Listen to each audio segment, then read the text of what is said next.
Hello everyone, and welcome back to Sleepy Scares. I know many of you tune in to unwind and drift off into a peaceful sleep, so before you settle in, I'd love for you to drop a comment, letting me know where in the world you're listening from. If you're enjoying the episodes, don't forget to leave a like and subscribe to the channel. Now, let's get cozy, relax, and dive right in. Story 1. Ashford Keep had stood on the cliffs for centuries, overlooking the churning ocean below. It was a fortress of stone, its towers jagged against the gray sky, with the sea winds howling through its crumbling walls. The town of Ashford was small, a quiet place filled with fishermen and tradesmen who lived their simple lives in the shadow of the ancient keep. The stories of Ashford Keep were as old as the town itself. The locals spoke of its cursed history, of the noble family that had once lived there, and the tragedy that befell them. It was said that the family had vanished overnight, leaving only silence and shadows behind. Since then, the keep had been abandoned, its great halls left to rot, and its once pristine rooms overtaken by mildew and the smell of decay. No one ever ventured too close to the keep, especially after nightfall. But for historian Henry Martin, Ashford Keep was a subject of fascination. He had heard the stories, of course, but as a man of reason and logic, he never put much stock in the supernatural. He was determined to uncover the truth behind the keep's dark past. After months of research, Henry arrived in Ashford with his notebooks and camera, ready to investigate. He wasn't afraid of the place. The townspeople, however, were.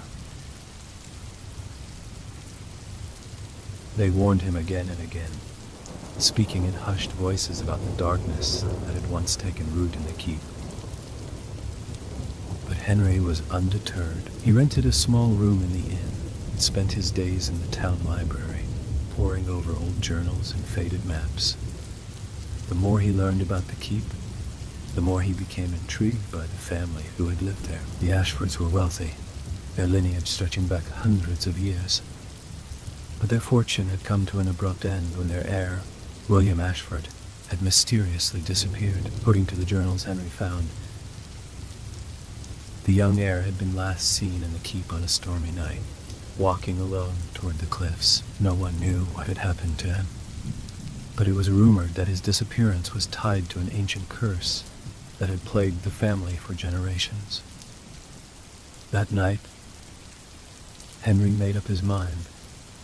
He would enter Ashford Keep and see what he could uncover. Armed with only a flashlight and his camera, he made his way toward the keep after dusk. The town was already silent, the only sound the crash of waves against the rocks below. As he approached the gates of the keep, a shiver ran down his spine. The air was thick with the smell of salt water and earth, and the once grand stone walls now appeared skeletal in the fading light. The gates creaked as he pushed them open, the sound of rusted metal echoing in the stillness. Henry hesitated at the entrance, staring into the vast, dark hallway that stretched before him. The keep was as empty as the town had said, its halls barren and cold, yet there was something about it, something heavy in the air that made his heart race. He stepped inside, his footsteps muffled by the thick carpet of dust. As he moved further into the keep, the shadows seemed to grow longer, as if they were following him, reaching out from the corners of the rooms. The floorboards groaned under his weight, and every gust of wind that howled through the broken windows sounded like whispers in the distance. He explored room after room, his flashlight flickering in the dark. Everything was covered in layers of dust and decay.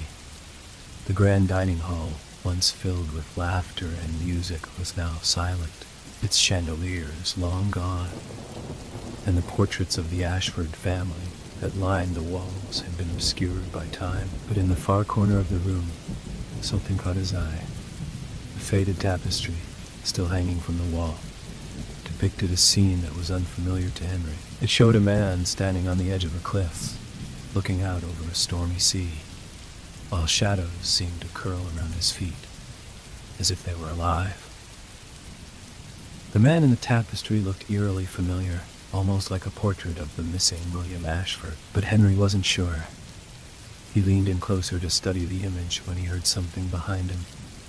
A soft, scraping sound, like footsteps across the floor. He turned quickly, his flashlight illuminating nothing but empty space. His breath caught in his throat. The air had grown colder, and the shadows seemed to be moving, shifting, curling at the edges of the room. He was no longer alone. The temperature dropped further, his breath visible in the air. The shadows thickened around him, wrapping themselves like tendrils around his legs. He backed away slowly, trying to shake off the growing sense of dread that gnawed at him. It was then that he heard the whisper. First, it was faint, a rustling sound that barely broke the silence. But it grew louder, more distinct, until it was a voice. Low, guttural, and filled with malice. Leave this place. The voice seemed to come from all directions, echoing off the walls, filling his mind with a cold, suffocating dread. He spun around, scanning the room for any sign of movement, but saw nothing. And yet, he could feel it. Something was there. Something watching him from the shadows. Panic began to rise in his chest, and his hands trembled as he fumbled for his camera. He raised it to his eye, trying to capture anything that might explain what was happening. But before he could snap the photo, the shadows lunged at him. A cold, invisible force slammed into his chest, knocking him off his feet. He fell to the ground with a hard thud, the flashlight rolling away from him and casting erratic beams of light across the room. The shadows writhed and twisted around him, their shapes shifting into grotesque figures. Long, clawed hands, twisted faces, and hollow eyes staring down at him. You should never have come. The voice hissed again, its tone now filled with fury. Henry's heart raced as the darkness pressed in around him. His mind was spinning, and fear gripped his every thought. He tried to crawl away, but the shadows held him in place, pulling him deeper into the cold embrace of the keep. And then, out of the darkness, a figure emerged. It was a man, though his features were twisted and distorted, like a corpse that had been dragged from the depths of the ocean. His skin was pale, almost translucent, and his eyes were wide with an expression of eternal sorrow. He moved toward Henry with slow, deliberate steps, his gaze never leaving the historian. I am William Ashford, the figure whispered, his voice like a death rattle. And now you are mine, Henry screamed, but his voice was swallowed by the darkness. The shadows closed in, and the last thing he saw before the light faded from his eyes was the twisted form of William Ashford reaching out for him. When the townspeople found Henry's camera the next day, it was still intact, but the photos inside told a story that no one could explain. The images showed the rooms of Ashford Keep, the darkened halls, the tapestries, and the shadows. But there was something else, too. In every photo, there was a figure, just at the edge of the frame, a pale man with hollow eyes watching from the darkness. The camera had captured the last moments of Henry Martin, but his fate would remain a mystery. As for Ashford Keep, it stood as it always had, silent, waiting, and those who dared to speak of the place would warn that the shadows of the keep were always watching, waiting for the next fool to wander in. Story 2. In the heart of the moors, where the fog rolled thick and the wind howled through the skeletal trees, lay the forgotten village of Thornbrook, once a thriving settlement. It had been swallowed by the earth after a catastrophic flood more than a century ago. The village had been built on the banks of a river that wound its way through the valley, but after a series of heavy rains, the river had swollen beyond its banks, drowning everything in its path. The villagers had been caught off guard, their homes, livelihoods, and lives washed away in an instant. The flood had been so fierce, so all-consuming, that no one survived to tell the tale. The remnants of Thornbrook were buried beneath layers of mud and silt, leaving only whispers in the wind and the occasional glimpse of rotting wood or rusted iron beneath the surface of the now calm river. Over the years, stories had circulated, stories of strange sights in the water, of voices heard on the wind, and of shadowy figures moving beneath the surface. They were dismissed as superstition by the few remaining people who still lived on the outskirts of the valley, but they persisted, despite the years of abandonment. The village of Thornbrook was still considered cursed, and no one who lived nearby dared to venture too close to its submerged ruins. One man, however, was determined to uncover the truth behind the legend. Daniel Roberts was an archaeologist, a man of science, who had spent his career uncovering the lost histories of ancient civilizations. When he first heard the story of Thornbrook, he dismissed it as little more than a local myth, an urban legend that had evolved over time. But something about the flood and the village's tragedy piqued his interest. He began to research the flood, digging into the history of the village, the people who had lived there, and the mysterious circumstances surrounding its demise. The more he learned, the more questions arose. No one had ever found the bodies of the villagers.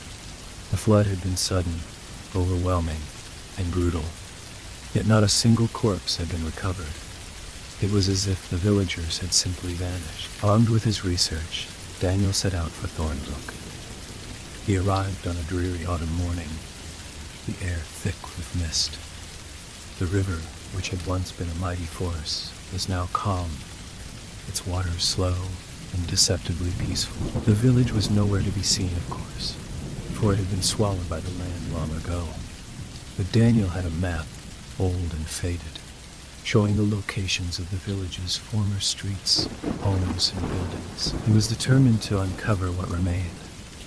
As he made his way into the valley, the air grew colder, and the mist thickened, cloaking the landscape in an eerie, oppressive quiet. The wind whispered through the trees, carrying with it a strange chill that made the hairs on the back of his neck stand up.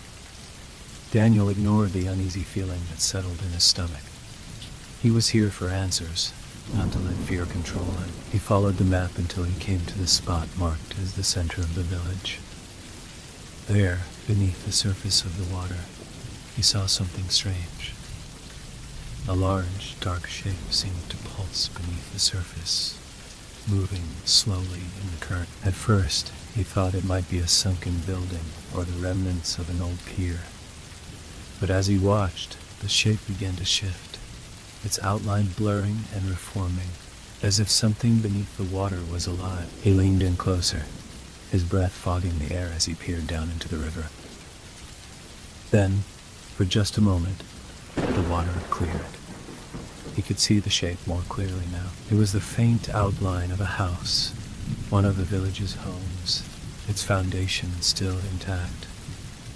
But as his eyes traced the shape, he saw something else.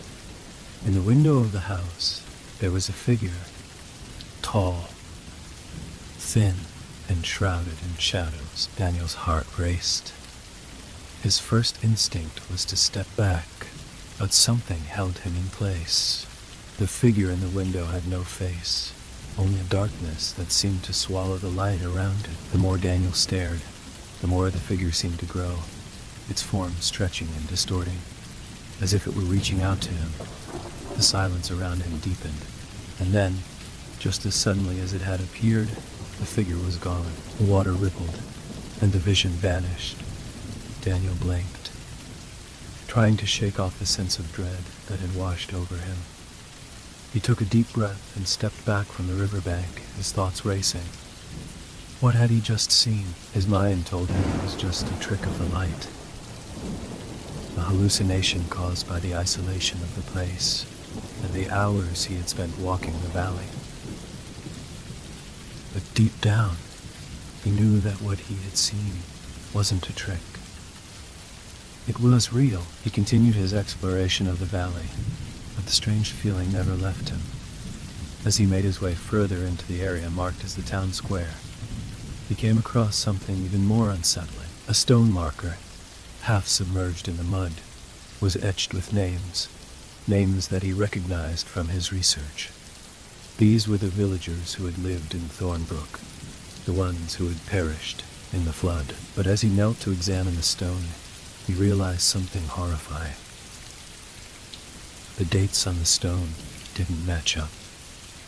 The flood had occurred in 1912, but the names carved into the stone had dates that were much more recent, some from just a few years ago, some from the present. He recoiled, his heart pounding. How could this be? The villagers had died over a century ago, and yet these names were still being added. Suddenly, the wind picked up, howling through the trees like a ghostly wail. Daniel's breath caught in his throat as he turned around. In the distance, he saw movement. Shadows shifting along the riverbank, figures emerging from the fog. His eyes widened in terror as he realized that the figures were not just shadows.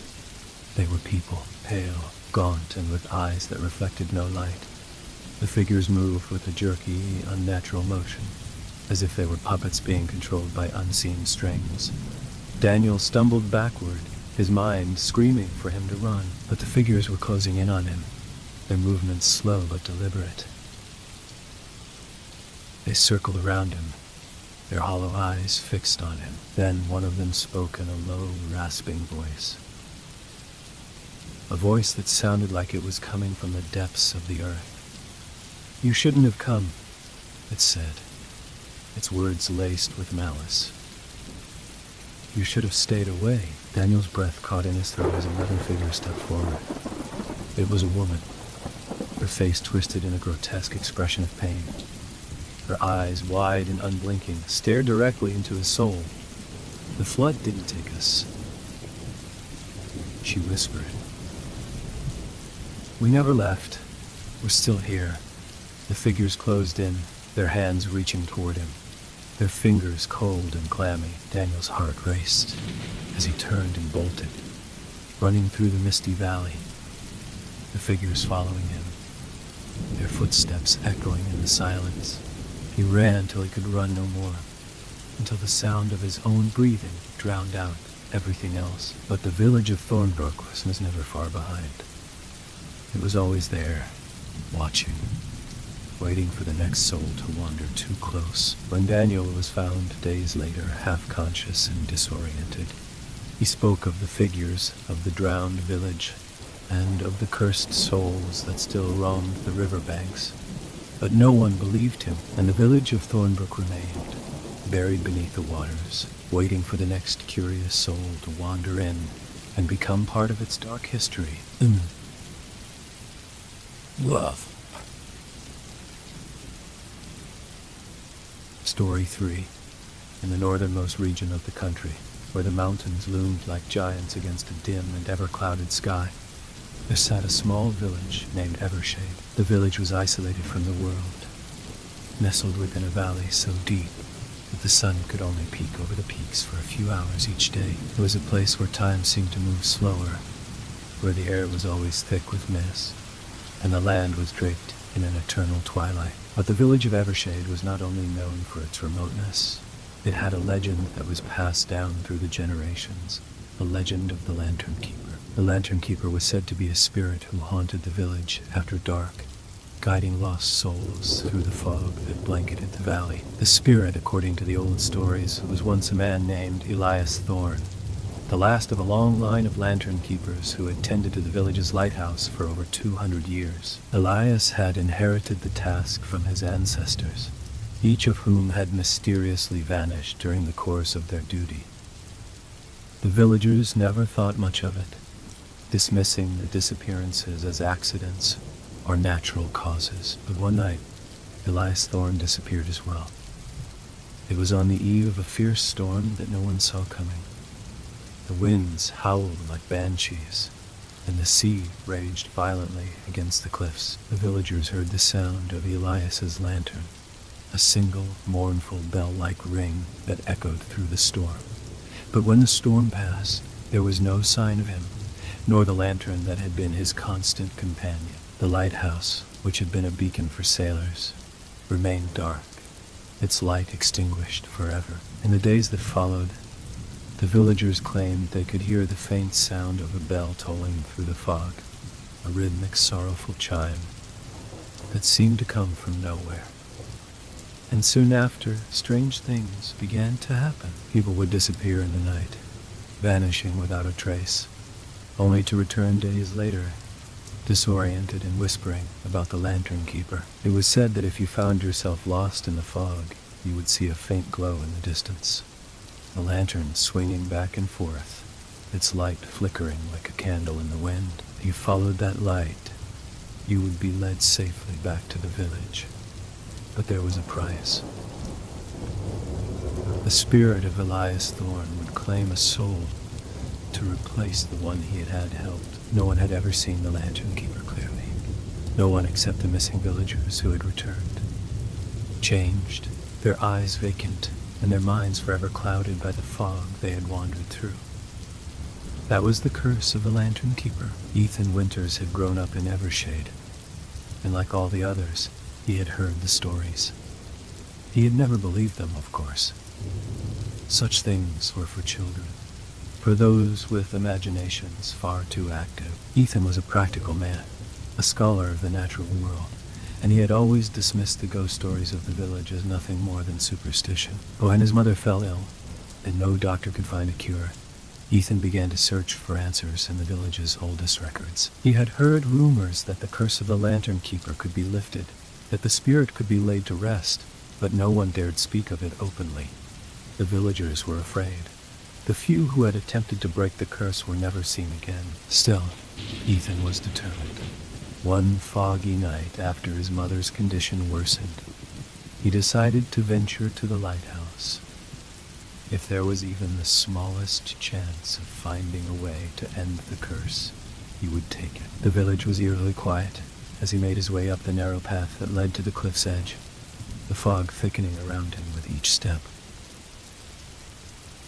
The air was cold, biting at his skin, and the howl of the wind seemed to carry an unnatural weight, like it was trying to speak. As he reached the lighthouse, he noticed something odd.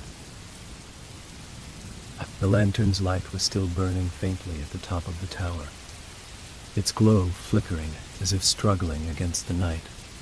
But there was no one to tend it, no keeper, just the light. Ethan's breath caught in his throat, and he quickly made his way inside the lighthouse. The door creaked open with an ominous groan, and the scent of salt and mildew hit him like a wall. The inside of the lighthouse was empty, save for the lantern that sat on a pedestal in the center of the room. It was old, much older than any lantern Ethan had seen before, its brass frame tarnished with age, its glass cracked and covered in dust, but the light within it burned brightly, illuminating the room in a ghostly glow. Ethan stepped closer, and as he did, the air seemed to grow colder. The lantern flickered, its flame wavering as if it were alive, struggling to stay alight. Then, in the silence, a voice spoke, soft and distant, yet clear as day. "You should not be here." Ethan Winters. The voice was calm, almost sorrowful, but there was an undeniable weight to it, like a force that could crush him with a single word. Ethan froze, his heart pounding in his chest. The voice continued, this time louder, as though it was coming from all around him. "You have come seeking answers, but there is no escape from the fog. There is no end to the curse." The lantern flared, and for a moment the room was flooded with light. Then it dimmed again, and standing before Ethan was a figure, a tall man, draped in tattered clothing, his face obscured by shadow. But Ethan could feel the weight of his gaze, cold and piercing, as if the man was staring straight into his soul. "I am Elias Thorne," the figure said, his voice now a low whisper that carried with it a sadness beyond comprehension. "I was once the keeper of this light, and now I am bound to it, trapped in the fog for eternity." Ethan's mouth went dry as he took a step back, his mind struggling to process what was happening. "But why?" he asked, his voice shaking. "Why you take souls? Why can't you rest?" Elias's shadowy form seemed to flicker, like a reflection in a broken mirror. "I was the last of the keepers," he replied. "When the storm came, I was tasked with guiding the lost. But I failed. I let the storm consume me, and now I must repay that debt by claiming others." The figure stepped forward, his hand reaching out toward Ethan. "You should leave now, before the fog takes you too." But Ethan stood still, defiant. "There must be a way to end this," he said. "A way to set you free." Elias's expression softened, and for a brief moment a flicker of hope seemed to appear in his eyes. "You would offer your life to free me?" he asked. Ethan nodded, his heart heavy with the weight of his decision. "I will do whatever it takes." The fog outside seemed to thicken, swirling around the lighthouse like a living thing. The lantern's light flickered once more, and then it went out completely. The darkness in the room was suffocating. "Then it is done," Elias whispered. "You will take my place in an instant." Ethan felt his body grow cold, his limbs heavy as if an unseen force had taken hold of him. The last thing he saw was Elias's face. His eyes filled with a strange mixture of gratitude and sorrow. When the villagers found the lighthouse the next morning, the light had returned, but Ethan Winters was nowhere to be seen.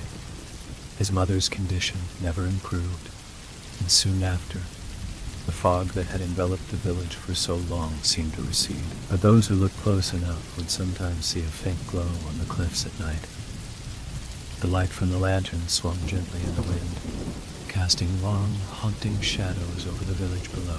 And if you listened carefully, you could hear a distant bell tolling in the fog. It was the lantern keeper, still watching, still guiding the lost, still bound to the curse. Story 4. Ravenscroft Bay was a small, forgotten fishing village nestled on the edge of a jagged coastline. The cliffs rose steeply from the water, and the sound of crashing waves against the rocks was constant, as if the sea itself was eternally in turmoil. The village had once been prosperous, its harbor full of ships that came and went with the tides, bringing in fish, goods, and travelers from distant lands. But now, Ravenscroft was little more than a place of rotting piers, abandoned homes, and broken dreams. It had fallen into disrepair, and many of the villagers had moved away, leaving only a few souls behind. The most notable of these were the Hawk family, who had lived in the village for generations. The Hawks were the last remaining family who still operated a small fishing business, though their catches had dwindled in recent years. They lived in a weathered house on the cliffs, overlooking the bay, their lives as bleak as the landscape that surrounded them. One evening, as the sun dipped low behind the cliffs, casting long shadows over the village, a stranger arrived in Ravenscroft. His name was Jonah Blackwell, a man whose presence seemed to unsettle the village from the moment he stepped off the boat. He was a tall man with dark, penetrating eyes, dressed in fine clothing that seemed out of place in a run-down village. He claimed to be a historian, someone interested in the lost lore of the coast and its myths. But Jonah wasn't just any historian. He was obsessed with the legend of the Siren of Ravenscroft Bay. The tale was well known among the few remaining villagers, though they spoke of it only in hushed tones. It was said that long ago, a beautiful woman had appeared on the rocks by the bay, singing a haunting melody that could lure sailors to their doom. Her voice was said to be so enchanting that it drove men mad, causing them to throw themselves into the sea, never to be seen again. Over the years, the legend had faded into myths, and the woman, the siren, became nothing more than a figure of local folklore. But Jonah was determined to uncover the truth. He had heard the stories, and he believed there was something more to them than mere superstition. He rented a small room at the local inn and began his investigation, asking questions, searching old records, and speaking to the few villagers who remained. It wasn't long before he learned about the Hawk family and their strange connection to the legend. The villagers spoke of the family's ancestors, who were said to have made a pact with the siren long ago, trading their souls for the prosperity of the village. In return, the Hawks had been cursed to live in the shadow of the siren's call, forever bound to her song. Jonah's curiosity grew stronger with each passing day, and he began visiting the Hawk family at their home on the cliffs. He would sit with them in their dimly lit living room, listening to their stories of the past and their strange, almost obsessive connection to the sea. The matriarch of the family, Eliza Hawk, had a knowing look in her eyes when she spoke of the siren, as if she were trying to hide a terrible truth. She spoke of the sea with reverence, but also with fear. "The siren's call is always there," she would say, her voice trembling. "It calls to you even when you don't want to hear it. You can't escape it. None of us can." Jonah was fascinated by her words, but there was something more. A feeling of dread that seemed to hang over the house. A sense that the ocean was never truly still, always waiting for something to happen. One evening, after the sun had set and the village had fallen into an eerie silence, Jonah stood on the cliffs, staring out at the bay. The wind howled through the rocks and the sea churned violently beneath him. The sky had turned a dark shade of violet, and the first stars were beginning to appear in the heavens. He had come to the cliffs to clear his mind, to think about the strange events he had witnessed in the village. But as he stood there, a soft, melodic sound reached his ears, a voice, sweet and mournful, floating on the wind. Jonah's heart skipped a beat. It was the siren's song. It was more beautiful than anything he had ever heard. A voice that seemed to wrap around his soul, pulling him closer to the edge of the cliffs. For a moment, he was entranced, his body moving almost involuntarily toward the sound. But then, something inside him snapped. He shook his head, realizing what was happening. He wasn't just hearing a song. He was hearing a call, a command, something that wanted to drag him into the sea. He turned away from the cliff and ran back to the Hawes' home, his heart pounding in his chest. But when he arrived, Eliza was waiting for him, her face pale and drawn. "You heard it, didn't you?" she asked softly. Jonah nodded, unable to speak. She asked softly. Jonah nodded, unable to speak. "The siren's song," Eliza continued. "It calls to those who are destined to hear it. It calls to the cursed." Jonah's confusion grew. "Cursed? What do you mean?" Eliza sighed deeply, her eyes haunted by something Jonah couldn't understand. Her eyes haunted by something Jonah couldn't. "My family. We made a deal with her long ago. We promised our souls in exchange for the prosperity of the village. But nothing comes without a price." Jonah shook his head. "That's impossible. You can't be cursed. It's just a myth, a story." But Eliza's eyes were full of sorrow. "No, Jonah, it's real. And now, you've heard the song. You're part of it now." Jonah's stomach churned as he realized the truth. He had come to Ravensworth searching for answers, but he had found something much darker. He had heard the siren's call, and now he was bound to it. Just like the Hawks. That night, Jonah tried to sleep, but the sound of the siren's song echoed in his mind, luring him toward the cliffs. He could feel it pulling at him, urging him to step closer to the edge. He couldn't escape it. By morning, the village had fallen, eerily silent. The sea was still and calm, its waters a perfect mirror of the sky above. Jonah ventured down to the bay, the siren's call still in his ears. As he reached the water's edge, he saw a figure standing on the rocks, It was a woman, draped in tattered clothing, her hair flowing in the wind. Her eyes were empty, like two dark pools, and her skin was pale, almost translucent. She was beautiful, but there was a darkness in her gaze, something ancient and unknowable. "Jonah," she whispered, her voice a siren song that he could not resist. "You've come. I've been waiting for you." Jonah's body moved toward her, his mind clouded by the song. He reached out to touch her hand, but as his fingers brushed her skin, he felt something cold and sharp. The woman smiled, revealing teeth like broken glass. "You're mine now," she said softly, "and the village will never be free."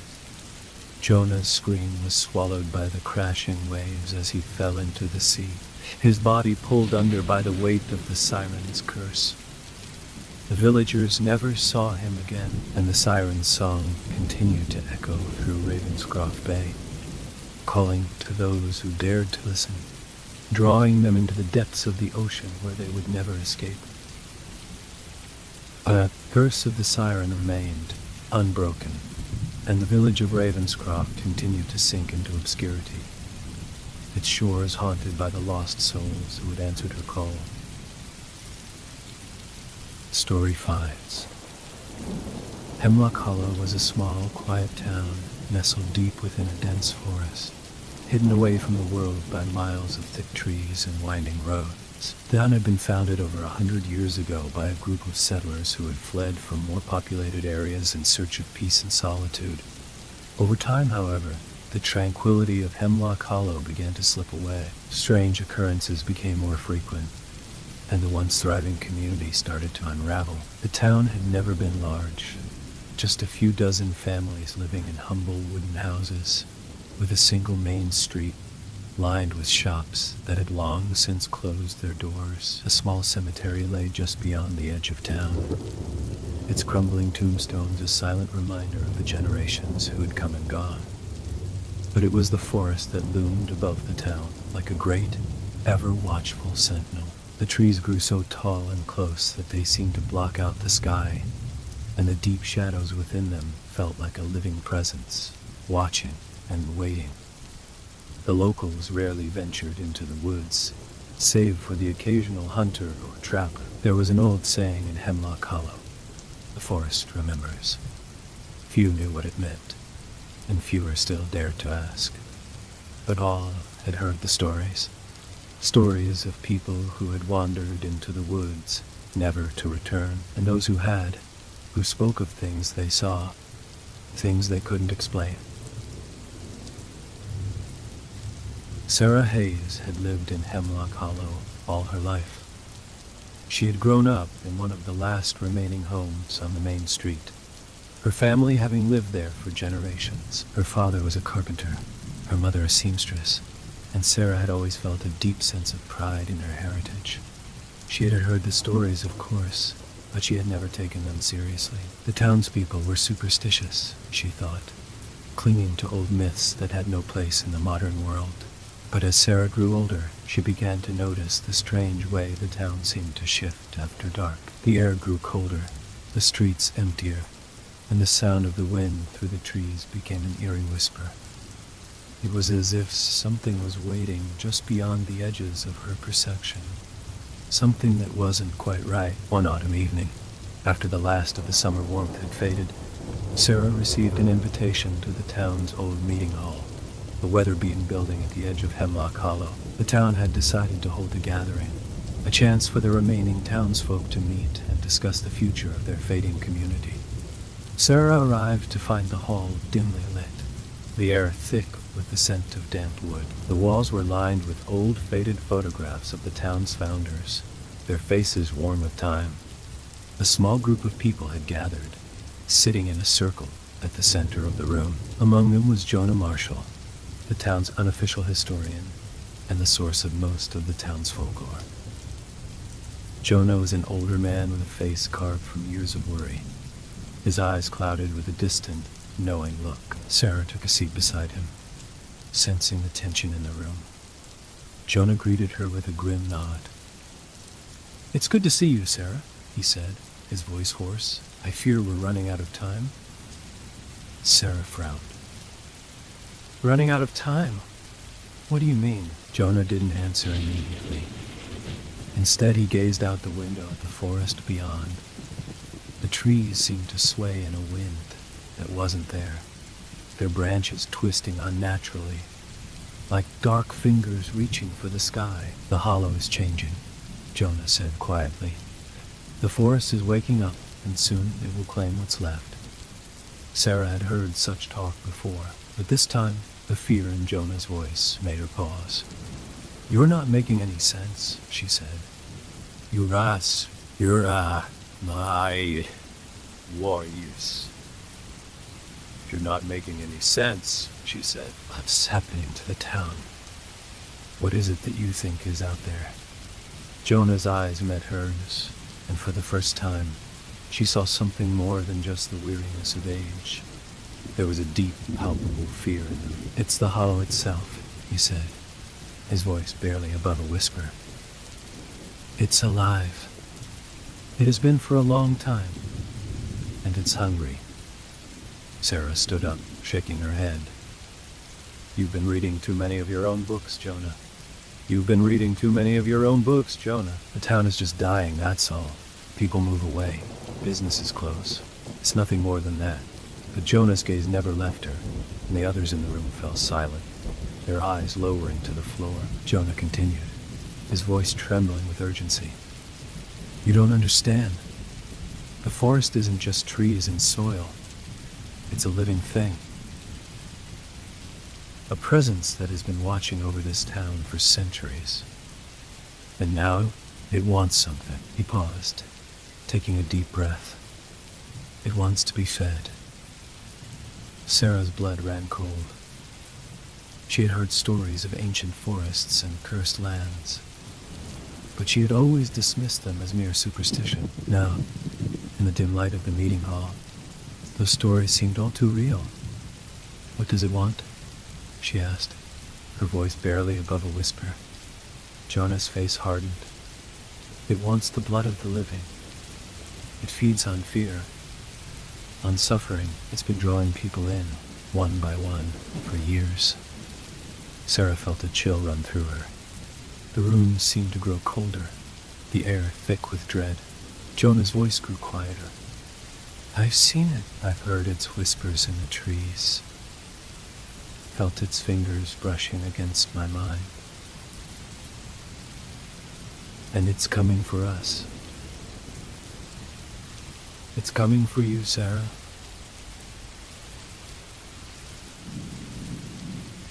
Sarah took a step back, her heart racing. "No," she said firmly. "They're just scared." But Jonah was shaking his head. "The hollow's never satisfied. It never stops. It waits for the right moment to strike. And I think that moment is now." Jonah's words hung in the air like a curse, and Sarah couldn't shake the feeling that something was terribly wrong.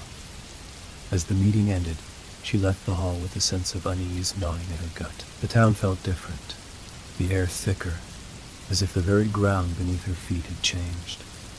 The wind howled through the trees, and the faint sound of whispers drifted on the breeze. When Sarah arrived home, the house was dark. The only sound, the creaking of the old wooden floorboards beneath her feet.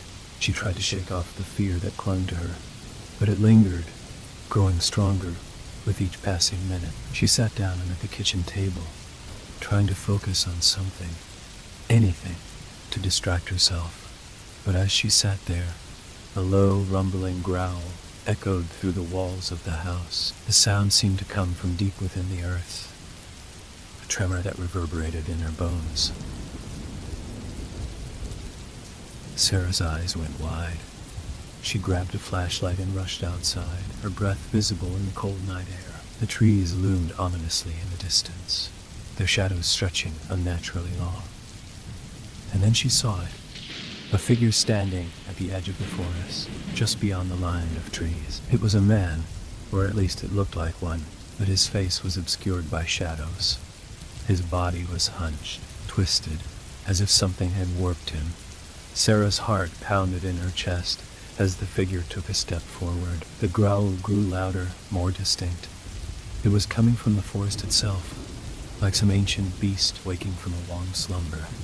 She turned and ran, her footsteps heavy on the ground, but the whispers followed her, growing louder with every step. They called her name, soft and insistent, drawing her back toward the hollow.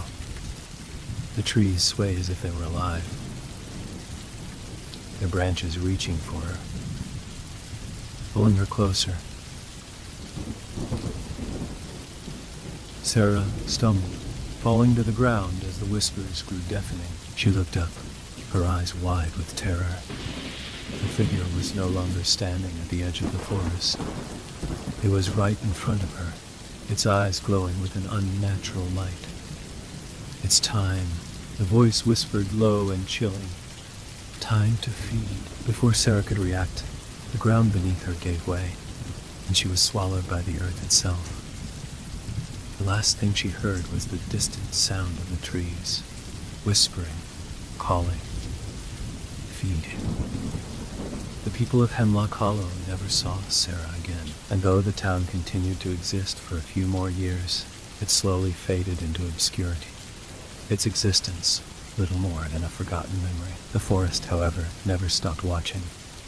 Its whispers still carried on the wind, waiting for the next soul to wander too close to its hungry embrace. The hollow was always hungry, and it would never be satisfied. Story 6. Larkspur Manor stood alone on the outskirts of a sleepy town, its crumbling stone walls and broken windows a stark contrast to the carefully tended gardens that surrounded it. The mansion had once been the home of a wealthy family, the Whitfields, who had been known for their grandeur and opulence. But after a series of unfortunate events, the Whitfield family had disappeared, leaving only the house behind, abandoned and forgotten. Over the years, rumors spread about the manor. Some said it was haunted, others claimed it was cursed. But one thing was certain: no one dared to go near it, especially after nightfall. The town had long since distanced itself from the manor, its decaying structure serving as a reminder of a bygone era. But one winter evening, a young woman named Isabel Walker found herself standing at the gates of Larkspur Manor, drawn by an inexplicable curiosity. Isabel had recently moved to the town, seeking a fresh start after a painful breakup and the loss of her job in the city. The small town was quiet, almost too quiet, and Isabel had grown bored of its peaceful monotony. One evening, while walking through the town, she'd overheard a conversation between two elderly women in the market, speaking in hushed tones about the manor and the strange things that had been seen there over the years. The stories intrigued Isabel, and she decided to investigate. As she approached the gates, the wind howled through the bare trees, and the mansion loomed ahead, its silhouette dark against the fading light of dusk. The iron gates creaked as she pushed them open, and she stepped onto the overgrown path leading to the front door. The air grew colder as she walked, the heavy silence pressing in on her. Despite the cold, Isabel felt a sense of anticipation, as if something was waiting for her. She reached the front door and hesitated, her breath visible in the frosty air. The door was ajar, and a faint light flickered from within, casting eerie shadows across the stone steps. With a deep breath, Isabel pushed the door open and stepped inside. The interior of the manor was just as decrepit as the exterior. The grand staircase at the center of the entryway was covered in dust, and the air was thick with the scent of mildew and decay. Isabel's footsteps echoed through the empty halls, and she shivered despite herself. As she ventured further into the mansion, she couldn't shake the feeling that she wasn't alone. There was someone, watching her from the shadows. The hairs on the back of her neck stood up as she heard the faintest sound, like the creaking of a floorboard above her. She paused, holding her breath, but when she looked up, the staircase remained empty. "Hello?" she called out softly, but there was no answer. The house felt abandoned, yet it was impossible to ignore the sensation that someone, or something, was lurking just beyond her vision. Isabel continued through the manor, her curiosity overriding her growing unease. She entered a large dining room, its long polished table covered in dust and cobwebs. The grand chandelier above had long since fallen into disrepair, its crystal shards scattered across the floor. In the corner of the room, a large portrait hung crookedly on the wall. Isabel approached it, drawn by an inexplicable pull. The portrait depicted a woman, a strikingly beautiful woman, with dark eyes and long, flowing hair. She was dressed in the finest of clothing, and her gaze seemed to follow Isabel as she moved. A chill ran down Isabel's spine. She could swear the woman's eyes had shifted, just for a moment. "Who are you?" Isabel whispered, her voice barely audible in the silence. But there was no answer, just the oppressive stillness of the manor. The feeling of being watched grew stronger, and Isabel began to feel the weight of the house pressing in on her. She turned to leave the dining room, but before she could reach the door, she heard a sound, a soft, deliberate step on the floor above her. Her heart raced, and she froze, the air thick with tension. She waited, her breath shallow, straining to hear any other sound. But the house remained quiet. Then, as if on cue, the soft whisper of footsteps began to descend the stairs. Isabel's pulse quickened as the footsteps grew louder, closer, and she instinctively took a step back, her mind racing. "Is someone there?" she called out, but her voice trembled. The footsteps continued, slow and deliberate, until they were right behind her. Isabel spun around, her heart pounding in her chest. But the hallway was empty. She was alone. Or so it seemed. Then, from the corner of her eye, she caught a movement, just a shadow darting across the hallway, as if someone had passed through the room. Isabel's breath caught in her throat, and she turned toward the shadow, her pulse thundering in her ears. But there was no one there.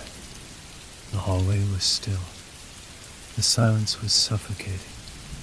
The house felt like it was closing in on her, its walls pressing in, and Isabel's mind raced with panic. She stumbled backward, her foot catching on the edge of a rug, and she fell to the floor with a soft thud. As she scrambled to her feet, she noticed something she hadn't before. A door at the far end of the hallway partially open. There was a faint light emanating from the crack between the door and the frame. With her heart pounding, Isabel felt an overwhelming compulsion to approach the door. She had to see what was inside. She stood up, her legs unsteady, and walked toward the door, each step heavier than the last. As she reached for the handle, the temperature in the hallway dropped, and she felt a breath, cold, damp, brush against the back of her neck. She froze, her hand still on the door handle. "You shouldn't be here." The voice was soft, barely a whisper, but it sent a shock of ice through Isabel's body. She spun around, but there was no one there. The house was still. She was alone. Her mind raced, her senses on high alert. Something was wrong. This was not just an abandoned house. It was alive. She could feel it in her bones, in the way the air seemed to pulse with an unseen presence. Her hand trembled as she slowly opened the door. Inside was a small study. The walls lined with bookshelves filled with dusty old books. At the far end of the room was a large desk, and on the desk, a single object caught Isabel's eye. A small, weathered box. She stepped closer, drawn to it, and as her fingers brushed against the surface, she felt a sudden jolt, as if the box itself were alive. The moment she touched it, a voice, clear and cold, whispered in her ear, "You shouldn't have opened it." The air in the room grew heavier, and the temperature dropped even further.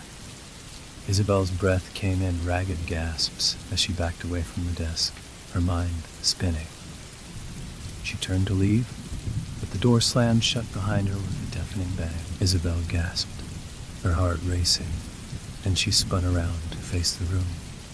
The shadows in the corners seemed to deepen, and the air was thick with an oppressive presence. Then, from the far corner of the room, the woman from the portrait appeared, standing in the doorway, her eyes glowing with an unnatural light. "You shouldn't have come," the woman said, her voice echoing through the room.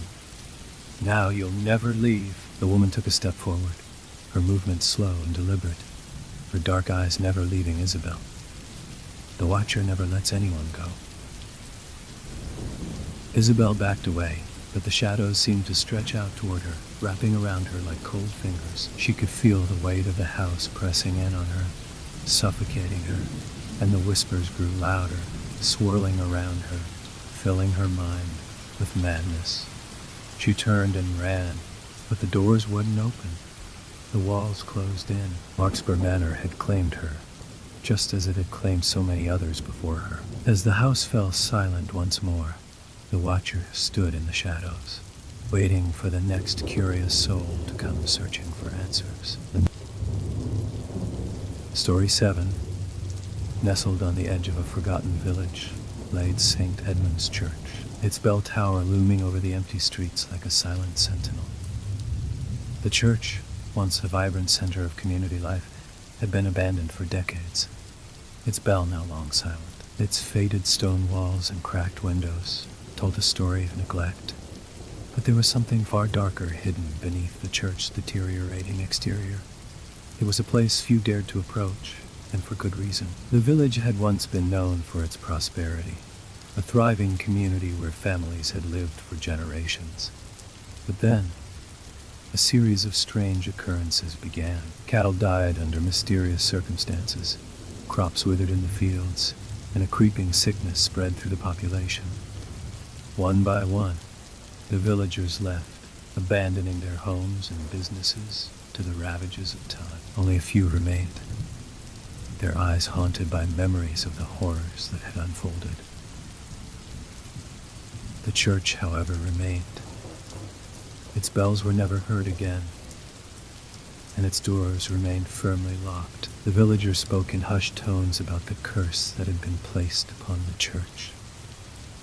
A curse that had come with the bell tower.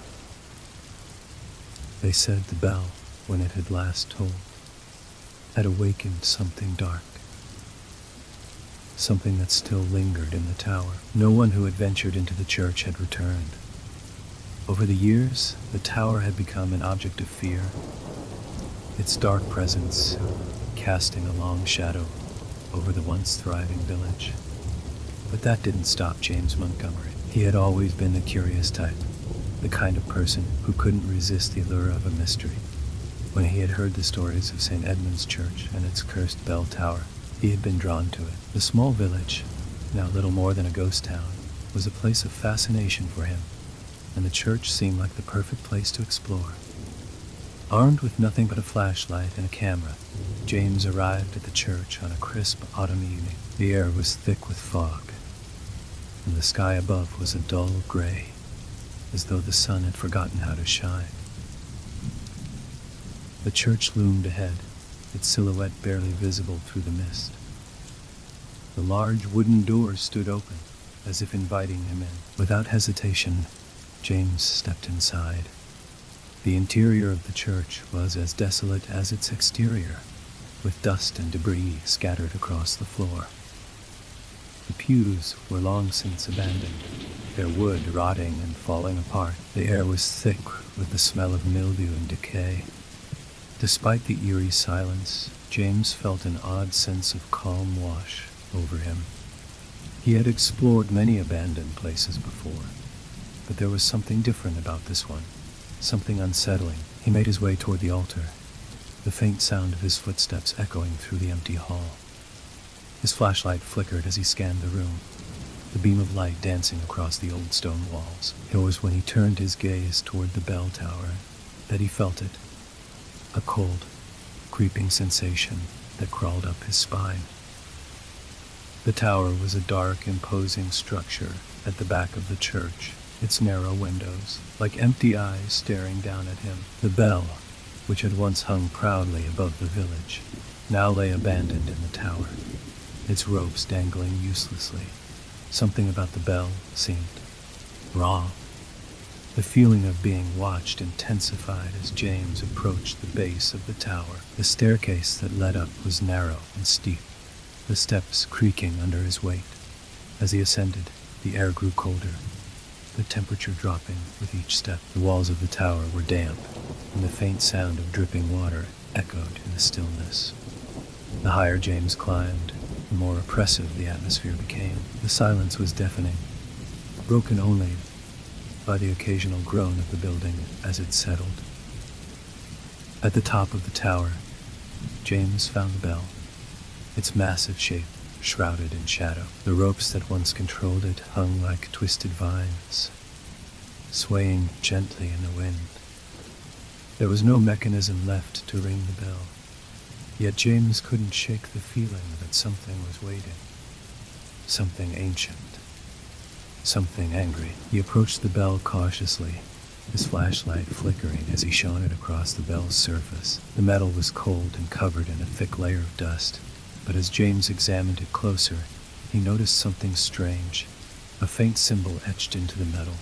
It was barely visible, but it was there, a twisted, intricate design that seemed to shift and writhe as the light passed over it. A chill ran through him, and he stepped back, his mind racing. Suddenly, the air in the tower grew even colder, and James felt a sharp pressure in his chest. His breath became shallow, his heart pounding as an overwhelming sense of dread washed over him. It was as if the bell tower itself was alive, its very presence suffocating him. He turned to leave, but as he reached the stairs, he froze. He froze. The sound of footsteps, slow and deliberate, echoed from below. James' pulse quickened as he spun around, his flashlight scanning the darkness, but there was no one there. The footsteps continued, getting closer. "Hello? Hello?" James called out, his voice trembling, but there was no answer. He turned to run, but the staircase felt longer, the steps stretching out before him. It was as if the tower itself was trying to trap him, to keep him inside. The footsteps followed, growing closer and closer until they were right behind him. James dared not look back, his heart hammering in his chest. The pressure in his chest intensified, and he felt as though the very air was being sucked out of him. The walls of the tower seemed to close in around him, and the darkness grew deeper with each step. Finally, with one last burst of energy, James reached the bottom of the tower. He stumbled into the church, his legs weak and trembling, and he looked around frantically. The church was as empty as before, but the feeling of being watched hadn't left him. He was not alone. The door to the church slammed shut with a deafening bang, and James turned to find himself face to face with a figure standing at the far end of the room. The figure was tall and gaunt, its features obscured by the shadows. Its eyes glowed with a faint, unnatural light, and James felt a wave of terror wash over him. He tried to move, but his body refused to respond. The figure stepped forward, its movements slow and deliberate, and James could hear its breath. Raspy, unnatural, echoing through the silent church. "You shouldn't have come," the figure whispered, its voice low and chilling. "The bell has been rung." James tried to scream, but no sound came from his throat. His body was frozen, as if held in place by some unseen force. The figure reached out, its hand hovering just inches from his face. The temperature in the room dropped even further, and James could see his breath in the air. He closed his eyes, bracing himself for the worst. But then, just as quickly as it had appeared, the figure vanished. The church was once again silent. James stood frozen in place, his heart still pounding, unable to comprehend what had just happened.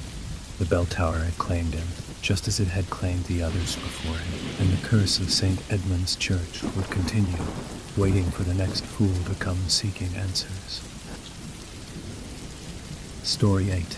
Ravensbrook Manor stood like a dark, looming silhouette against the horizon, its twisted spires reaching into the gray sky.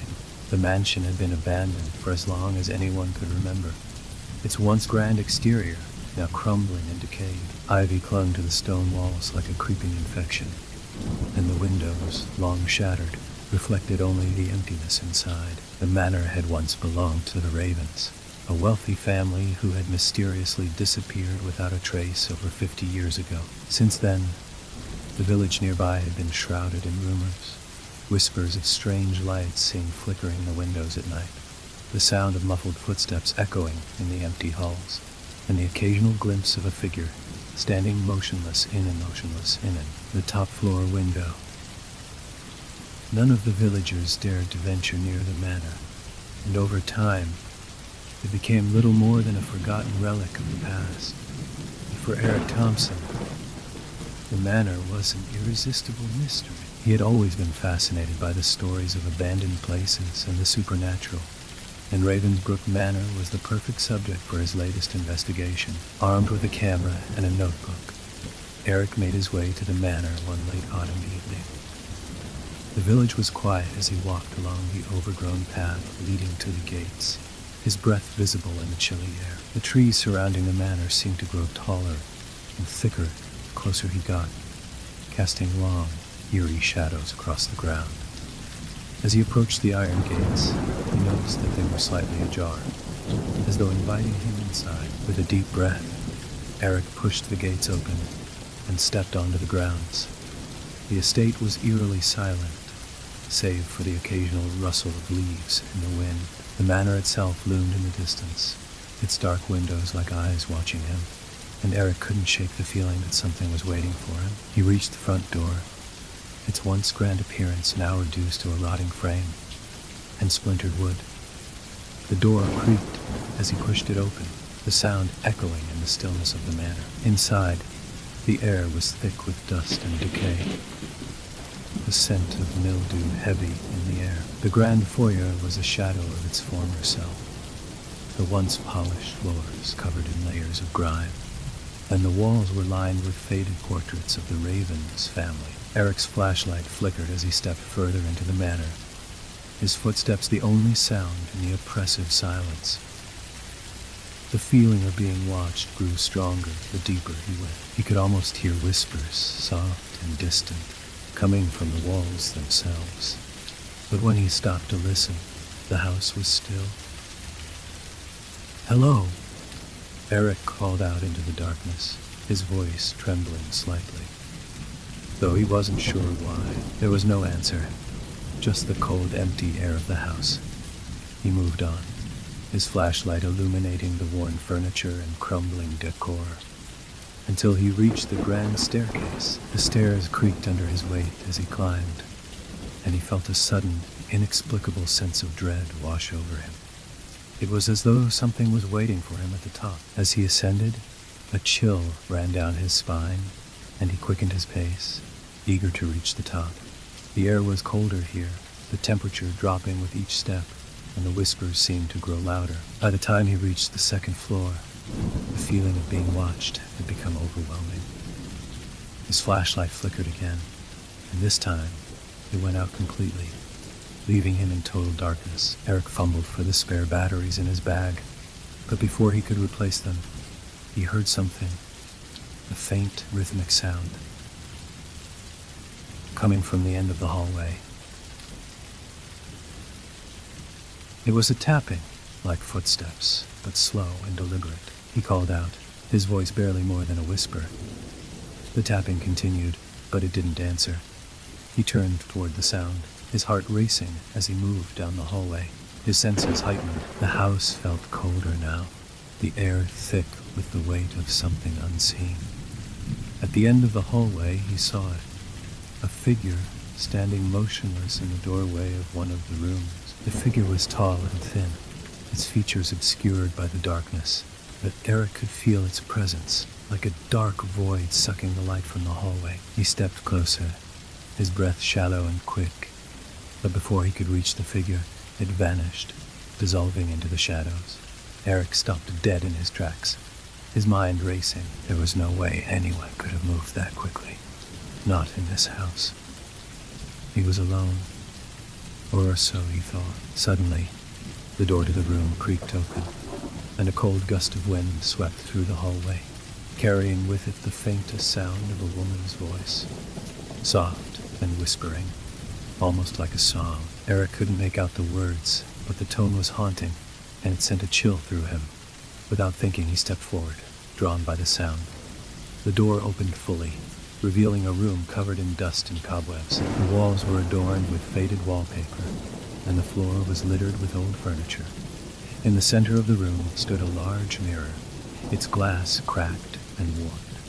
The voice seemed to be coming from the mirror itself. Eric's curiosity got the better of him, and he stepped closer to the mirror, his breath fogging up the glass as he leaned in to examine it. As he did, the surface of the mirror rippled, like water disturbed by a stone. The image before him distorted, and for a brief moment, he saw something. Or rather, someone standing behind him. It was a woman, dressed in a long, tattered gown, her face obscured by her long, dark hair. Her skin was pale, almost lifeless, and her eyes, those eyes, were wide with an unnatural hunger. Eric spun around, his heart racing, but there was no one there. The room was empty. He turned back to the mirror, but the image had changed again. Now, he saw himself, but his reflection was different. His face was pale, his eyes hollow, and a dark shadow seemed to swirl around him. The voice in the mirror grew louder, now a chant, a series of unintelligible words that sent a wave of nausea through Eric. He stumbled backward, his body shaking. "What is this?" he gasped, his voice shaking. Suddenly, the mirror cracked, the glass splintering into 1,000 shards that fell to the floor with a deafening crash. Eric turned and ran, his footsteps pounding against the wooden floors, but the house seemed to stretch, the hallway growing longer and longer, the walls closing in around him. He reached the stairs and bolted down them, but as he reached the bottom, he felt something cold grip his ankle. He looked down, but there was nothing there. Still, the pressure grew, and he felt his legs buckle beneath him. He was being dragged backward, toward the shadows at the end of the hallway. "No!" he screamed, trying to break free, but the unseen force was too strong. It was pulling him into the darkness. He reached out, his fingers grazing the walls, but they were slick with an unnatural cold. The shadows stretched out before him, swallowing the light from his flashlight, and he could hear the whispers again, louder now, chanting in unison. With a final desperate effort, Eric lunged forward, breaking free from the pull. He scrambled to his feet and sprinted for the front door, his breath ragged and his heart pounding in his chest. The door slammed open, and he burst outside, his eyes wide with terror. Ravensbrook Manor stood behind him, silent and still, as though nothing had happened. But Eric knew the truth. The manor was alive, and it had claimed him. He turned and ran as fast as he could, the sound of his footsteps echoing in the empty streets, knowing that Ravensbrook Manor would always be there, waiting for the next soul to wander too close. And the shadows, always watching, would never let him forget. Story 9. The small village of Eldermore sat at the edge of the vast whisper-spine forest, a place untouched by time, surrounded by towering trees and mist that hung low in the air.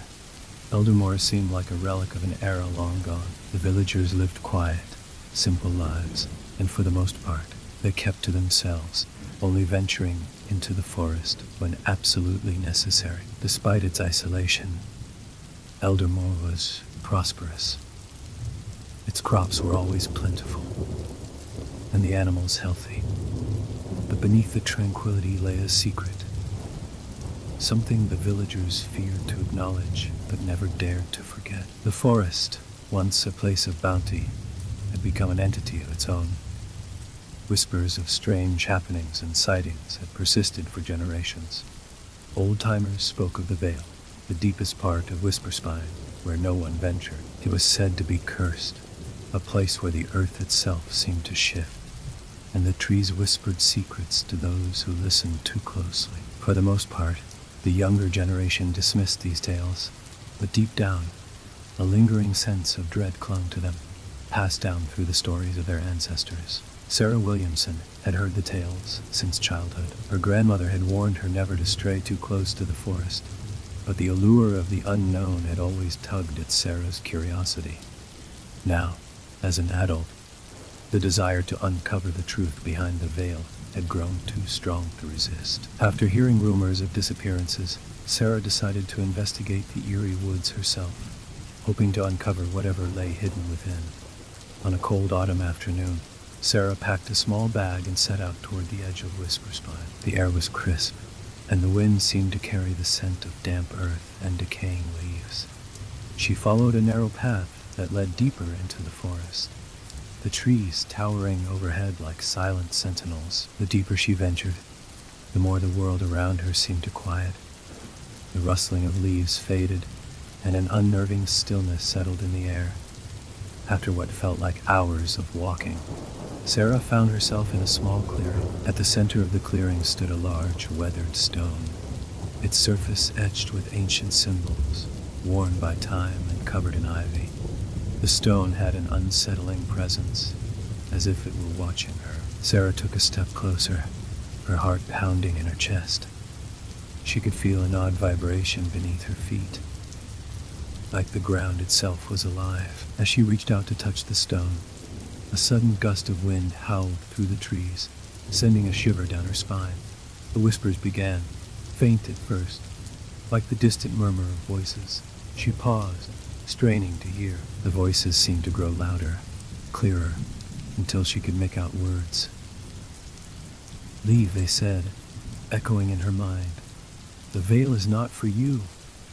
Sarah's breath caught in her throat, her instincts screaming at her to turn back, but the pull of the forest was too strong. She couldn't resist. She continued toward the stone, ignoring the warnings in her mind. The moment her fingers made contact with the stone, the ground beneath her feet shifted. The earth trembled, and the trees around her seemed to twist, their branches reaching out like skeletal arms. The whispers became a cacophony, filling her head with frantic voices. "You've awakened it," they hissed. "Now you must pay the price." Before Sarah could react, the stone beneath her crumbled, and the ground gave way, plunging her into darkness. She fell for what felt like an eternity, the air growing colder with each passing second. Finally, she landed with a harsh thud, the impact knocking the wind out of her. Groaning, Sarah slowly stood and looked around. She found herself in a strange place, an underground cavern filled with glowing fungi that cast an eerie light on the walls. The air was thick with moisture, and the faint sound of dripping water echoed in the distance. The whispers still lingered, but now they were clearer, more insistent. "You shouldn't have come," they murmured. "Now you are ours." Panic surged through Sarah as she stumbled through the cavern, searching for an exit. The whispers followed her, growing louder, as if the very walls were alive. She knew she had to escape, but the path seemed to twist and turn in impossible directions. No matter how far she ran, the voices grew closer. As she rounded a corner, she froze. At the far end of the cavern, a figure stood, tall and cloaked in shadows. Its face was obscured, but Sarah could feel its presence. A cold, suffocating force. The figure stepped forward, and as it did, the ground beneath Sarah's feet began to pulse, like a heartbeat. The whispers grew louder still, now a deafening roar. "You should never have crossed into the veil," the figure intoned, its voice like gravel scraping against stone. "The forest claims those who trespass. It is hungry." Sarah tried to speak, to plead for her life, but her words were drowned out by the cacophony of voices that filled the cavern. The figure reached out, its hand like a shadow, and touched her forehead, and touched her forehead. A searing pain shot through her body, and she screamed, collapsing to the ground. "You will never leave," the figure whispered, its breath cold against her ear. As the world around her faded into darkness, Sarah realized the truth. The veil was not a place. It was a curse. A curse that claimed all who dared to uncover its secrets. And now, she too was part of it, her soul bound to the whispers of Whisper Spine forever. The next morning, Elder Moore woke to the same quiet routine. The sun rose over the village, casting its golden light on the fields. But for the first time in years, the air seemed to carry a heavier weight. A few villagers noticed Sarah was missing, but the elders knew better than to speak of it. The veil had claimed her, just as it had claimed so many before her. And so, the village continued, its people unaware of the horrors lurking just beyond their borders. Hidden within the depths of the forest, the harvest would come, and the land would remain prosperous at a price, and the whispers would never cease. Story 10. Ashfield Hollow was a place that didn't appear on most maps. Tucked deep within the mountains, it was as if the village had been forgotten by time itself. The roads to Ashfield were treacherous, winding through dense forests where the sun barely reached the ground. The villagers lived simple, quiet lives, and most outsiders didn't know of the town's existence. To the people of Ashfield Hollow, the world beyond their village was a distant, almost mythical place. Despite the beauty of the valley, there was an undeniable sense of unease that hung over it. Locals spoke of strange happenings in the woods, of odd noises heard in the dead of night, of shadows that moved even when there was no wind. There were rumors, too, stories of people who had ventured into the surrounding woods and never returned. They were said to have gone searching for something, perhaps seeking the truth of the Hollow's dark history, but they had vanished without a trace. No one dared speak of the woods openly, especially at night. It was one such tale that drew David Matthews to Ashfield Hollow, a journalist with a reputation for investigating the paranormal. David had come across old news clippings and eyewitness accounts of people who had mysteriously disappeared. The eerie stories piqued his curiosity, and he felt the undeniable pull of the unknown. On a cold evening in mid-November, David arrived in the village, eager to uncover what lay beneath the surface. He checked into the only inn in the village, a small, weathered building with a sagging roof. The innkeeper, a wiry man named Elias, greeted him with a wary glance. "Not many strangers come to Ashfield Hollow," Elias said with a cautious smile. "What brings you here?" David shrugged, trying to appear casual. "I'm just passing through. Heard some strange things about the place." Elias's expression darkened. "Strange? You could say that. Not all stories are meant to be told." David smiled politely, dismissing Elias's warning. He had heard such things before, warnings meant to scare off the curious. After dinner, David set out for the woods. He had heard whispers of an ancient structure deep in the trees, a building that had once been a church before it was abandoned decades ago. According to local legend, it was where the village's darkest secrets had been hidden. As he ventured deeper into the woods, the sounds of the village faded away, replaced by the quiet rustle of leaves and the occasional snap of twigs underfoot. The trees seemed to grow taller the further he walked, their thick trunks blocking out the light. A dense fog had begun to creep in, and the air grew heavy, thick with an unnatural stillness. David pressed on, determined to find the church. He had brought along his camera, hoping to document the abandoned place, maybe uncover some evidence that would explain the strange occurrences surrounding the town. After what felt like hours, David finally stumbled upon the remnants of the church. It was a crumbling structure, overtaken by vines and moss. The once grand doors were now rotting, and the windows had long since shattered, leaving only jagged frames. The air was cold, and a strange chill seemed to radiate from the building itself. As David stepped inside, the silence was deafening. The interior was dim, the only light coming from the weak moonlight that filtered through the broken windows. The floor was covered in layers of dust and debris, and the air was thick with the smell of decay. He walked cautiously down the aisle, his footsteps echoing in the empty space. It was then that he noticed something odd, strange markings on the walls, symbols that seemed out of place, almost as if they had been scratched into the stone by something sharp. He leaned closer to examine them, his breath catching in his throat. The markings were not just random scratches.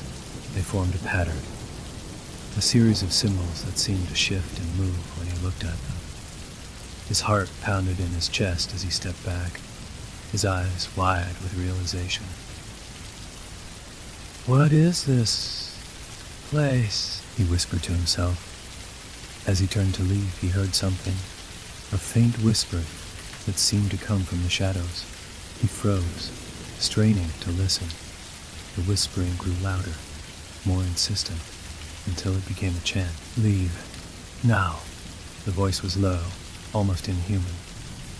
"You have disturbed the hollow."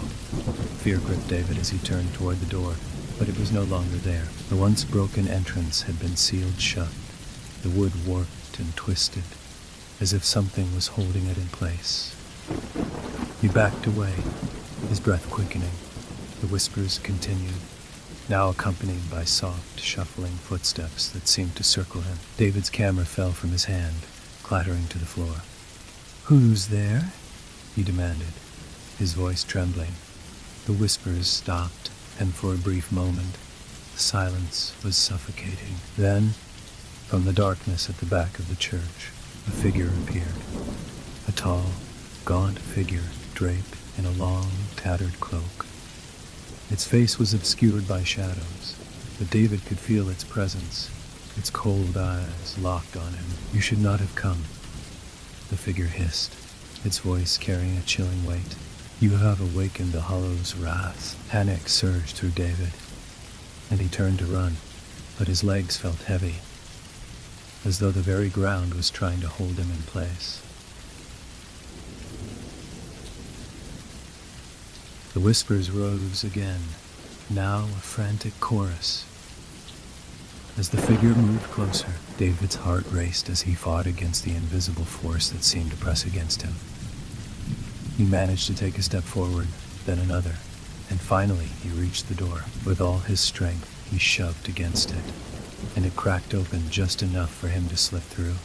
He stumbled outside, gasping for breath. The fog had thickened, and the forest around him seemed to close in, the trees bending toward him as if alive. He didn't stop running. He didn't look back. By the time he returned to the village, the first light of dawn was breaking. He collapsed in the inn, his body trembling with exhaustion. Elias was there, watching him with a knowing look. "You've seen it, haven't you?" Elias said softly.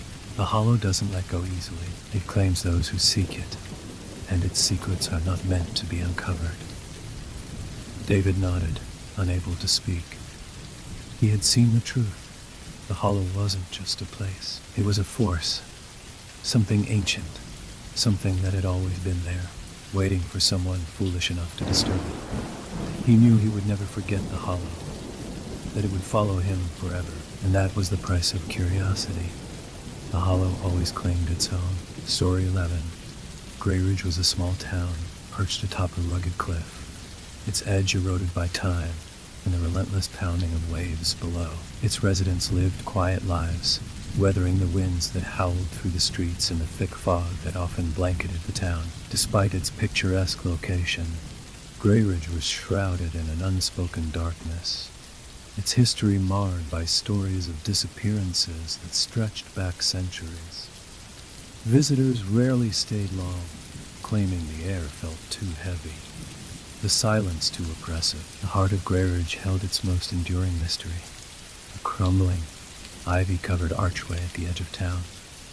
Known as the Hollow Gate, it led to a narrow staircase that spiraled deep into the cliffs. Few dared to descend it, for the rumors surrounding the passage were enough to keep even the most curious at bay. It was said that those who ventured through the gate were never the same upon their return, if they returned at all. The archway had become a symbol of Greyridge's haunted past, a relic of something better left forgotten. Anna Weaver was not a resident of Greyridge, but a historian with a fascination for the unknown. She had stumbled upon references to the Hollow Gate in an old journal she found at a university archive. A journal that hinted at a hidden treasure buried beneath the cliffs. Intrigued, she traveled to Ridge, determined to uncover the truth. The villagers were wary of her. From the moment she arrived, their eyes filled with quiet warnings. At the inn, the owner, an elderly woman named Marla, tried to dissuade her. "The gate is not what you think it is," Marla said, her voice low and serious. "It doesn't lead to treasure. It leads to something much darker. Turn back before it's too late." But Anna was stubborn, her curiosity outweighing her fear. Armed with a flashlight, a notebook, and a sense of purpose, she made her way to the Hollow Gate one misty evening. The air was damp and cold, and the crashing waves below sounded distant and muted. The gate loomed before her, its stones worn smooth by time, the ivy clinging to it like veins. She hesitated only briefly before stepping through. The staircase was narrow, its stone steps slick with moss and moisture. The air grew colder as she descended, the light from above fading with each step. The walls seemed to press in, the silence broken only by the faint sound of dripping water. Anna's flashlight beam revealed strange carvings etched into the stone, symbols and figures that seemed to twist and writhe when looked at for too long. As she descended deeper, a feeling of unease settled over her. The air felt heavier, the darkness more oppressive. She tried to focus on the carvings, making quick sketches in her notebook, but the growing sense of being watched was impossible to ignore. She stopped abruptly when she heard it, a soft whisper, faint but distinct. "Turn back." The voice was barely audible, as though carried on the wind, but there was no wind this far underground. Anna's grip tightened on her flashlight as she called out, "Who's there?" Her voice echoed, but there was no response. Shaking off her nerves, she pressed on. The staircase eventually opened into a cavernous chamber. The walls glistened with moisture, and the floor was uneven, covered in jagged rocks and patches of what looked like old, dried moss. In the center of the chamber stood an ancient wooden door, its surface scarred and splintered. The carvings on the door matched those on the staircase walls, but they were more intricate, more sinister. Anna's heart raced as she approached. The door seemed to hum softly, a low vibration that she could feel in her bones. With trembling hands, she pushed it open. Beyond the door was another passage, this one lined with what appeared to be old lanterns, their glass cracked and blackened. As she walked, she noticed that the air here was warmer, but it carried a foul metallic smell that made her stomach churn. The whispers returned, louder this time, overlapping and unintelligible. They seemed to come from the walls, from the floor, from the very air around her. Panic began to creep in, but she forced herself to move forward. The passage ended abruptly, opening into another chamber, larger than the first. In the center of the room was a stone pedestal, and atop it rested an object covered in a tattered cloth. The whispers grew deafening as Anna approached, her flashlight flickering wildly. She hesitated, her instincts screaming at her to leave, but her curiosity was too strong. She reached out and pulled the cloth away, revealing a small black box, its surface engraved with the same strange symbols. The box seemed to pulse faintly, as though alive, as her fingers brushed its surface. A sudden, overwhelming sense of dread washed over her. The whispers stopped, replaced by a deep, guttural growl that seemed to come from everywhere at once. The ground beneath her feet trembled, and the air grew thick, making it hard to breathe. Anna stumbled back, clutching the box, but the chamber began to shift around her. The walls twisted and stretched, the carvings glowing with an unnatural light. The growling grew louder, joined by the sound of footsteps, heavy, deliberate, and getting closer. She turned and ran, the box tucked under her arm. The passage behind her seemed longer now, the lanterns flickering wildly. The staircase, when she finally reached it, was crumbling, the steps cracking under her weight. She climbed as fast as she could, the growling and footsteps echoing closer and closer. When she finally burst through the hollow gate, the fog was gone, replaced by the harsh light of dawn. She collapsed on the ground, gasping for air, the box still clutched tightly in her hands. The villagers were waiting, their faces grim. Marla stepped forward, her expression a mix of pity and fear. "You shouldn't have taken it," she said softly. "The box isn't a treasure. It's a curse. And now it's yours to bear." Anna tried to speak, but no words came. The villagers turned and walked away, leaving her alone with the weight of her discovery. As the days passed, Anna began to hear the whispers again, even in the daylight. The box never left her side, its presence a constant reminder of what she had unleashed. She knew she couldn't escape it, that the hollow gate had marked her forever. Passage beneath Greyridge wasn't just a stairway, it was a doorway, and she had opened it. Story 12. Ravenshala was an isolated village nestled in a valley surrounded by dense, ancient woods. The village was known for its sprawling orchards, but one stood apart, a wild, unkempt grove called Thornshade Orchard. The trees there grew twisted and blackened, their gnarled branches reaching like skeletal arms toward the sky. No one picked fruit from those trees, though they bore the largest, reddest apples anyone had ever seen. Stories whispered that those who dared to eat the apples disappeared without a trace. For decades, villagers avoided the orchard, speaking of it only in hushed tones. However, Emma Grant, a curious journalist known for chasing local legends, couldn't resist the pull of Thornshade's sinister reputation. She arrived in Ravenshala one misty autumn evening, eager to uncover the truth. The villagers were cautious around her, their glances filled with unspoken warnings.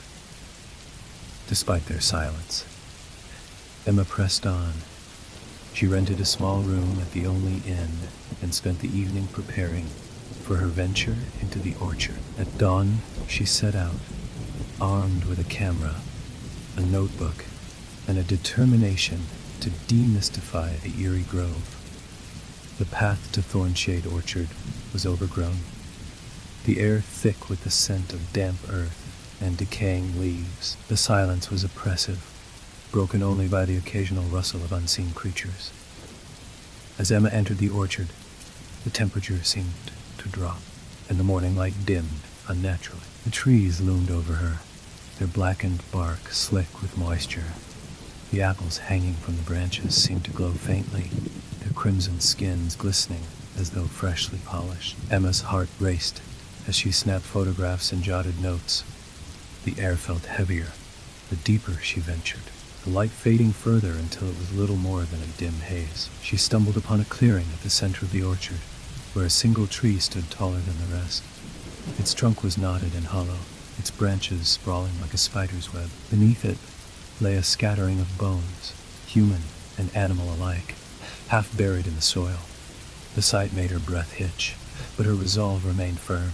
She approached the tree, her camera clicking furiously. As she circled it, she noticed strange carvings etched into the bark, symbols that seemed to pulse with a faint, unnatural light. The ground beneath her feet trembled slightly, as though something stirred deep below. Her curiosity warred with a growing sense of dread. She reached out to touch one of the apples dangling from a low-hanging branch. The moment her fingers brushed its surface, a sharp, echoing scream pierced the air. Though no one was around, Emma stumbled back, her heart pounding. The orchard came alive around her. The trees creaked, their branches swaying though there was no wind. Whispers rose from the shadows, overlapping voices that seemed to chant in a language she didn't understand. Panic surged, but Emma fought to keep her composure. She grabbed the apple and stuffed it into her bag, determined to take it back for analysis. The moment she did, the whispers ceased, replaced by an unnatural silence. The trees stopped swaying, their branches drooping like lifeless limbs. Emma turned to leave, but the path she had taken was gone, replaced by a maze of identical trees. She tried to retrace her steps, but the orchard seemed to shift around her, disorienting her at every turn. Hours passed, or perhaps it was only minutes. It was impossible to tell in the dim, changeless light. She finally stumbled upon an old well, its stone rim crumbling with age. A faint, golden glow emanated from its depths. Desperate for direction, Emma peered inside. The glow revealed a swirling vortex, its surface reflecting glimpses of another place, a dark, desolate landscape dotted with shadowy figures. Before she could react, a hand, cold and skeletal, shot out from the well and grabbed her wrist. Emma screamed, struggling to break free, but the grip was unyielding. Another hand emerged, then another, pulling her closer to the well's edge. She clawed at the stones, her nails breaking as she fought against the unseen force. Just as she was about to be dragged into the vortex, the apple in her bag began to glow, its crimson light filling the clearing. The hands released her, retreating into the darkness with inhuman shrieks. The vortex collapsed, leaving only a faint wisp of golden mist. Emma didn't wait to see what might happen next. She ran, clutching her bag tightly, her breath ragged, and her heart hammering. The trees seemed to part for her now, guiding her back to the orchard's edge. When she finally emerged, the sun was setting, its light casting long shadows across the valley. She didn't stop until she was back at the inn, slamming the door behind her. That night, Emma examined the apple under the dim glow of a desk lamp. Its surface was flawless, but as she turned it in her hands, she noticed the faint reflection of a face. Her own, but twisted and distorted, her eyes black and her mouth stretched into a silent scream. She threw the apple into a drawer and locked it, her hands trembling. Over the following days, Emma was plagued by nightmares of the orchard and the glowing well.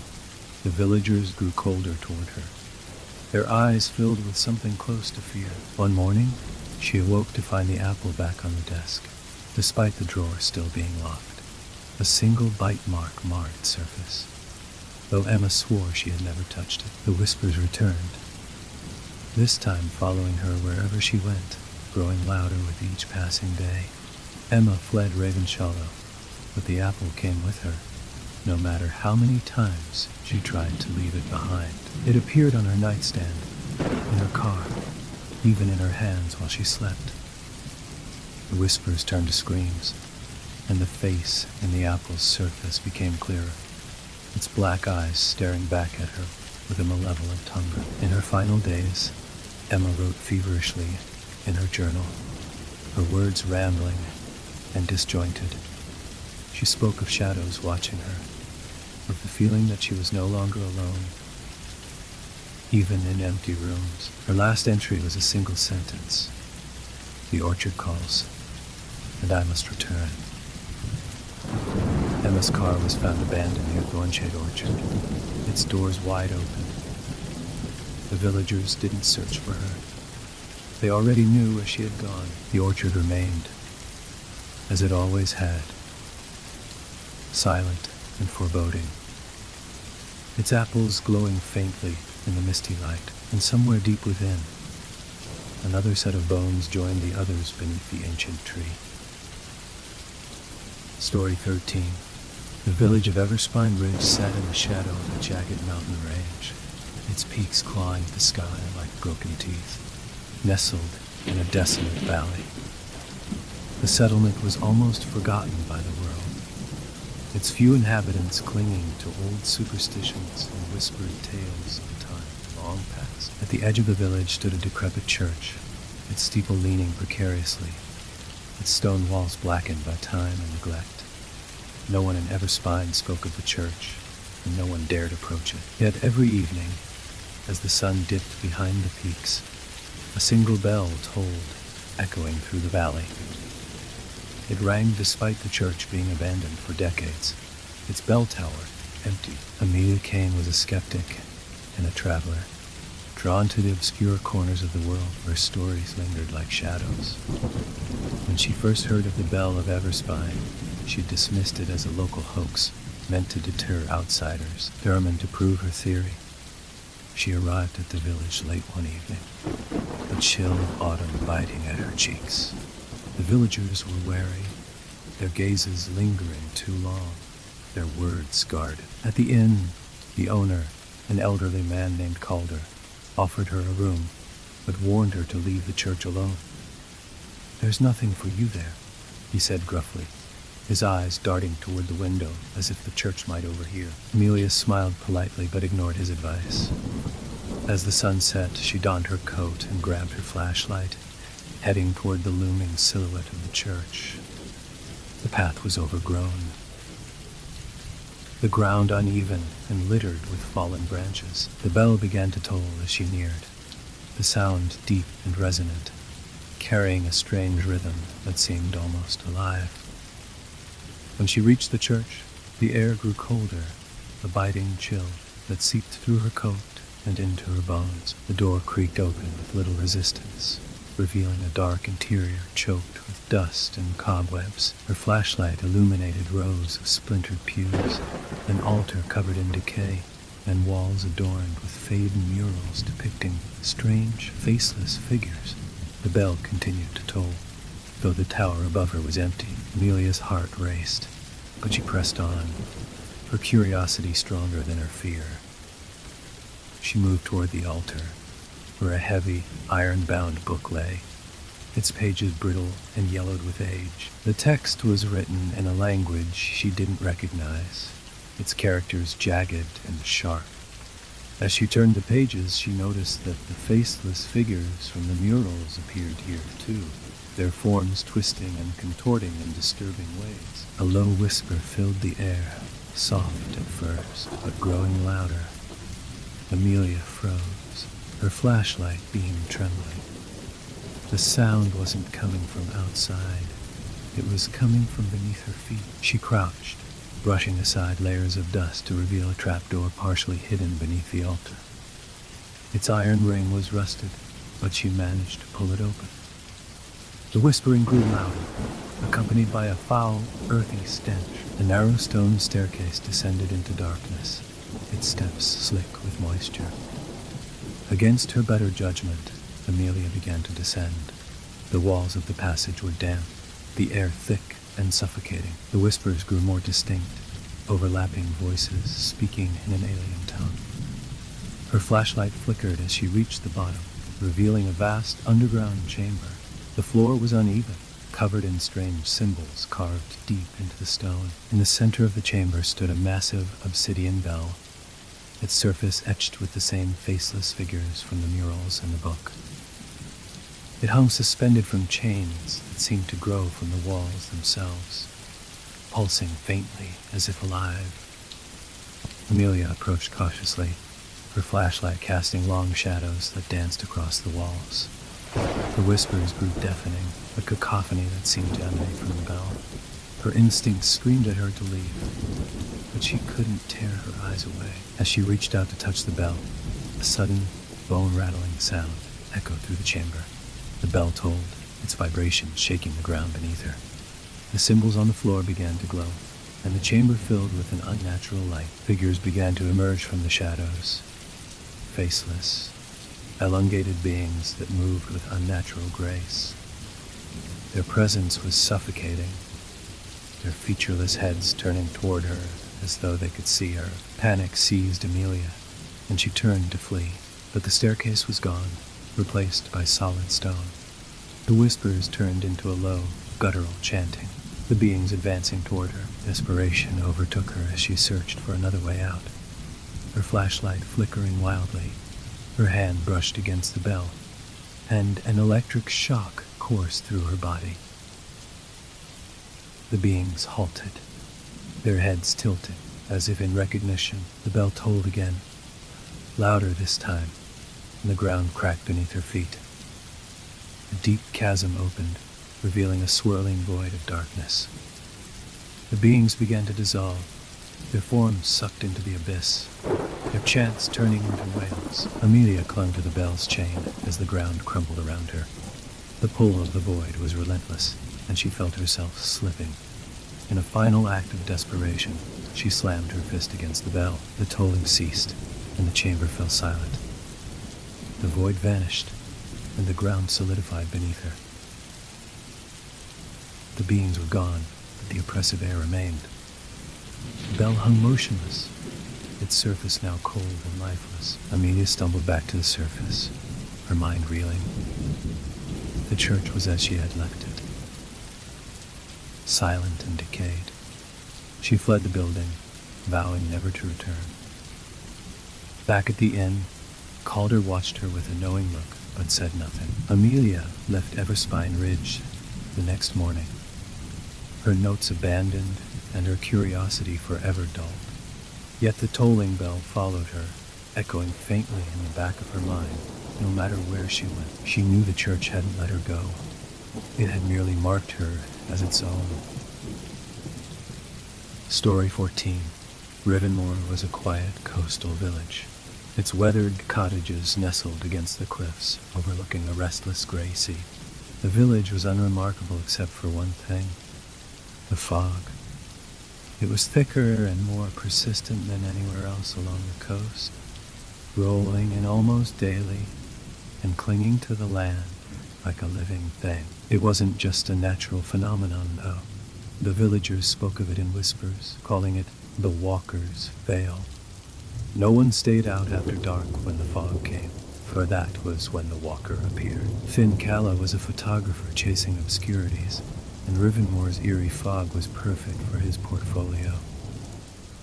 He arrived on a gloomy afternoon. The air damp, and the smell of salt heavy in the breeze. The locals were friendly enough, but fell silent when he mentioned staying out to capture the fog. "You'd best keep inside once it comes," an elderly man warned, his face pale. "It's not just mist. It watches.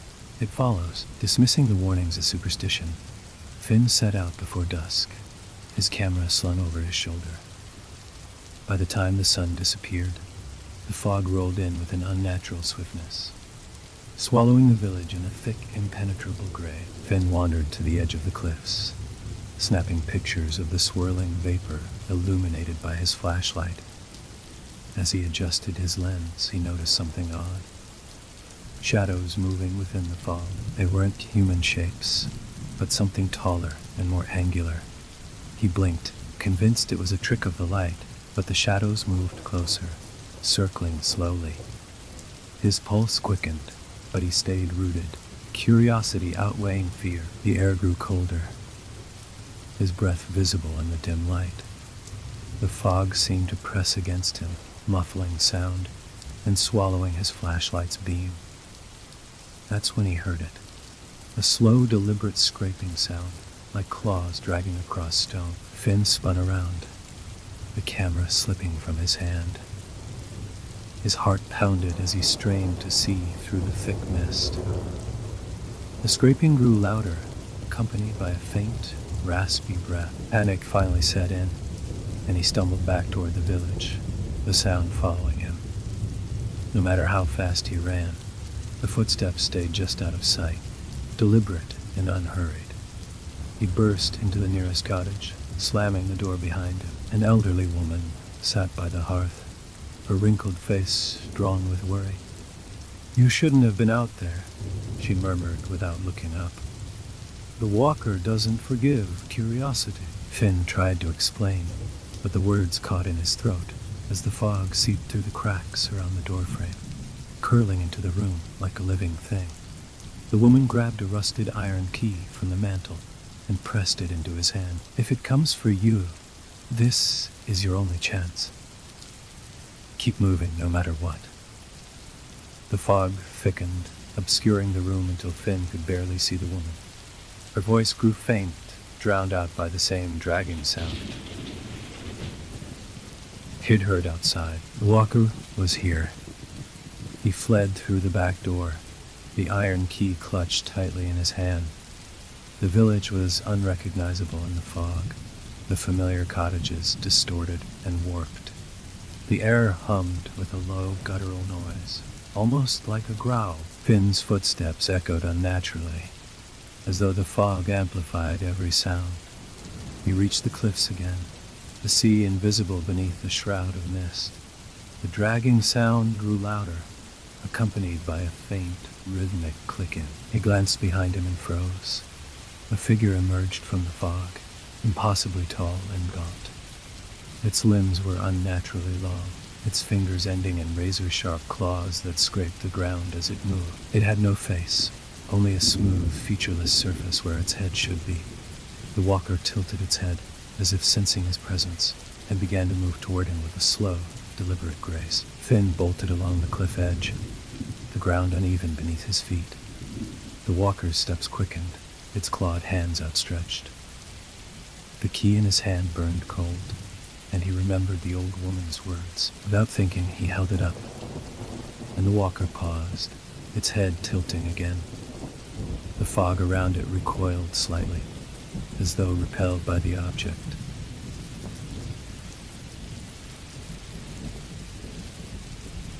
Seizing the moment, Finn ran into the village, his lungs burning. The walker didn't follow, but its rasping breath echoed all around him, a reminder that it wasn't far. He stumbled back to the inn and locked himself in his room. Every shadow a potential threat. Sleep was impossible. The scraping sound continued just outside his window, though the fog never entered. When dawn broke, the fog dissipated as quickly as it had come, leaving the village bathed in weak sunlight. The locals avoided his gaze, their faces etched with silent disapproval. Finn left Rivenmore that morning, but the experience haunted him. In every photograph he'd taken of the fog, a shadowy figure loomed in the background, watching him. The iron key remained cold in his pocket, a reminder of the walker's unfinished hunt. Weeks later, in a city far from Rivenmore, the fog found him again. It seeped through the cracks of his apartment, bringing with it the sound of dragging claws and the faint, rhythmic clicking. This time, there was nowhere to run. Story 15. Dreadmere Loch was a place shrouded in mystery and silence. Hidden deep within the highlands, the loch mirrored the gray skies above and stretched endlessly, its surface so still it seemed unnatural. The villagers in nearby Arben had long abandoned any connection to the water. They whispered of lights beneath the surface and shadows that didn't belong. It wasn't safe to be near the loch after dark, they said. And those who ventured too far into its depths never returned. Sylvia Thorne wasn't one for ghost stories. A marine biologist seeking solitude after years in the chaos of academia, she rented an old cabin near the loch for a season of uninterrupted research. She'd heard the rumors, of course, but dismissed them as local superstition. Her focus was on cataloging aquatic life, not appeasing old myths. The first few days were uneventful. The loch was cold and lifeless, almost unnervingly so.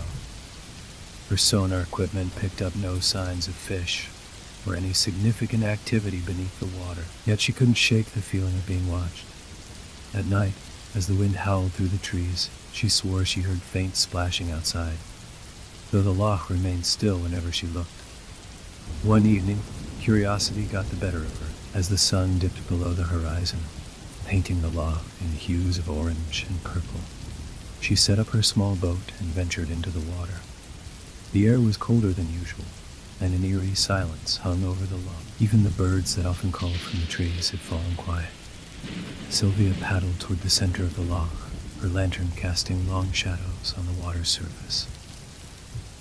The sonar was silent, displaying only the endless, dark depths below. Then the light flickered. She paused, heart pounding.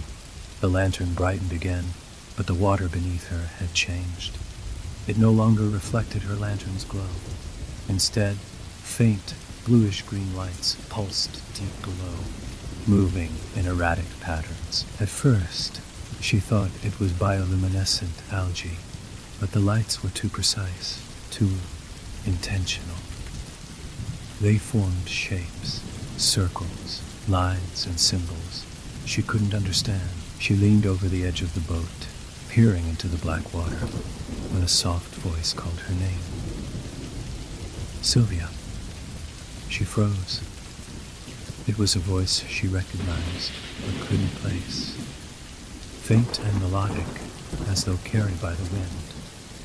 Sylvia, come closer. Sylvia, come closer. Her pulse quickened. The lights below grew brighter, swirling in hypnotic patterns. She felt an inexplicable pull toward the water, as if unseen hands were urging her to lean further. The boat rocked gently, the loch now disturbingly calm. Just as her fingertips brushed the surface, something shot up from the depths. A hand, pale and skeletal, its fingers impossibly long and webbed.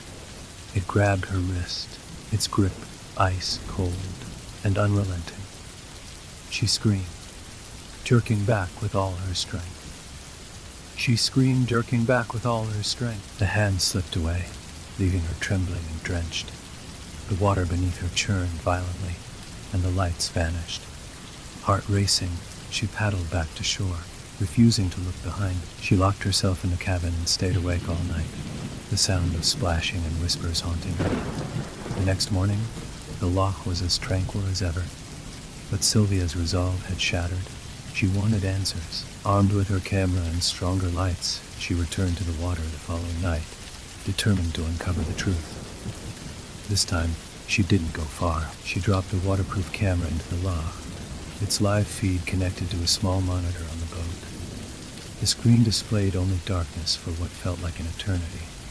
Then, movement. Shapes darted across the feed, too fast to make out. The lights appeared again, brighter than before, illuminating the depths. And then she saw it. A figure emerged from the darkness, its features blurred and otherworldly. It had no eyes, just smooth hollows where they should have been. Its mouth stretched too wide, filled with rows of needle-like teeth. Webbed hands reached toward the camera, and the feed cut out with a burst of static. The boat rocked violently, nearly throwing her overboard. Sylvia gripped the sides, her flashlight shining across the loch's surface. The water bubbled and frothed as if something massive was rising. Then, silence. The loch stilled, and the air grew deathly quiet. She dared to glance over the edge. Staring back at her was the face of the creature, its empty sockets unblinking, its mouth opening impossibly wide. She screamed as it lunged, tipping the boat and dragging her into the freezing water. The cold was paralyzing, her limbs refusing to obey her commands. The lights surrounded her, blinding and disorienting. The last thing she saw was the creature's face, inches from her own, before darkness consumed her. Days later, the villagers of Arvin found her overturned boat drifting near the shore. There was no sign of Sylvia, only her camera, its memory card corrupted beyond recovery. The loch remained silent, its surface reflecting the gray sky as always. But at night, the lights beneath the water returned, brighter and more numerous, as if something was celebrating. The villagers knew better than to question it. Story 16. Shadowmoor Pass was a treacherous mountain trail that few dared to cross after sunset. The jagged cliffs and thick forest were foreboding enough, but it was the legend of the Lantern Keeper that truly kept travelers away. Stories told of a spectral figure wandering the pass, carrying a lantern that glowed with an unnatural pale light. Those who followed the lantern never returned. Ellis Grady was a courier who prided himself on taking risks others would. Hired to deliver an urgent parcel to the town on the other side of Shadowmoor, he scoffed at the warnings of locals. "Superstitions don't scare me," he told the barkeep who tried to dissuade him. By the time Ellis set out, the sun was dipping below the horizon, casting long shadows across the narrow trail. The air grew colder, the trees twisting into grotesque shapes in the fading light. Despite his confidence, an uneasy feeling crept over him as he climbed higher into the mountains. The forest fell silent, no rustle of leaves or chirping of birds to break the oppressive quiet. Then, in the distance, he saw it, a faint glow weaving through the trees. A lantern. Ellis froze, his breath catching in his throat. He'd heard the tales, but dismissed them as nonsense. Yet there it was, flickering like a ghostly flame, moving slowly ahead. His rational mind told him to turn back, but curiosity and the need to complete his delivery pushed him forward. He followed the light at a cautious distance, his boots crunching softly on the gravel path. The lantern moved steadily, always just out of reach. Ellis called out, his voice trembling. "Who's there?" The light paused, hovering in the darkness. Then it began to move again, faster this time, as if urging him to follow. Against his better judgment, he quickened his pace. The trail grew narrower and more treacherous, the drop-off to his left plunging into a black abyss. The lantern's glow illuminated the path just enough to guide him, but it felt wrong, like it was leading him somewhere he shouldn't go. The air grew colder, and the faint scent of sulfur filled his nostrils. A low hum began to vibrate through the air, growing louder with each step. Suddenly, the lantern stopped. Ellis hesitated, his heartbeat thundering in his ears. The light flickered, revealing a figure holding the lantern. Its form was cloaked in shadow, its face obscured by a hood. The hum grew deafening, and Ellis realized it wasn't coming from the figure. It was the air itself, vibrating with an unnatural energy. "Why do you follow?" the figure rasped, its voice like wind through dead trees. Ellis stepped back, fear clawing at his chest. I thought you were guiding me." The figure tilted its head, and for a moment, Ellis thought he saw something glint beneath the hood. Eyes, impossibly dark and empty. "I do not guide. I claim." The lantern's light flared, blinding him. When his vision cleared, the figure was gone, but the light remained, now floating closer. It pulsed like a heartbeat, casting eerie shadows that danced across the jagged rocks. Ellis turned to run, but the path behind him had vanished, replaced by a sheer wall of rock. Panic set in as the light moved closer, its glow growing colder and more oppressive. He stumbled forward, the only direction left, the lantern always just ahead. The trail became unfamiliar, twisting and turning in ways that defied logic. The hum grew louder, drowning out his thoughts. Finally, the path opened into a clearing, and Ellis stopped, gasping for breath. In the center of the clearing stood an ancient tree, its gnarled branches reaching toward the sky like skeletal fingers. The lantern hovered beside it, illuminating a ring of stones at its base. Symbols etched into the stones glowed faintly, their meaning incomprehensible yet deeply unsettling. "Leave the parcel," the voice commanded, though the figure was nowhere to be seen. Ellis hesitated, clutching the package tightly. It felt heavier now, almost burning in his hands. "What do you want with it?" he demanded, his voice shaking. The air grew colder still, and the ground beneath him seemed to tremble. "Leave it, or be claimed." Desperation overtook him, and he dropped the parcel onto the stones. The symbols flared brightly, the light from the lantern intensifying until it consumed everything. Ellis fell to his knees, shielding his eyes. When the light faded, the lantern was gone, and the clearing was silent. The trail reappeared behind him, familiar and unbroken. He wasted no time fleeing back down the pass, the weight of the encounter pressing on his mind. Days later, the town on the other side of Shadowmoor reported a mysterious fire that consumed the mayor's estate. Witnesses claimed to have seen a pale lantern light moving through the flames. Ellis never returned to Shadowmoor Pass, but he couldn't escape its memory. Every night, as he lay in bed, he saw the flickering light in his dreams, always calling him back. Story 17. Greyhaven was a forgotten town on the edge of nowhere, a place where the wind carried secrets and the stars seemed dimmer. Decades ago, the town was home to a traveling carnival, one that had vanished overnight, leaving behind nothing but whispers of strange occurrences and a sprawling, empty field overgrown with weeds. Locals avoided the area, calling it cursed, though no one dared to explain why. Lila Stone had no time for such nonsense, a freelance photographer chasing obscure and eerie locations for her portfolio. She arrived in Greyhaven armed with her camera, a flashlight, and a skeptical attitude. She planned to document the field and whatever ruins of the carnival remained.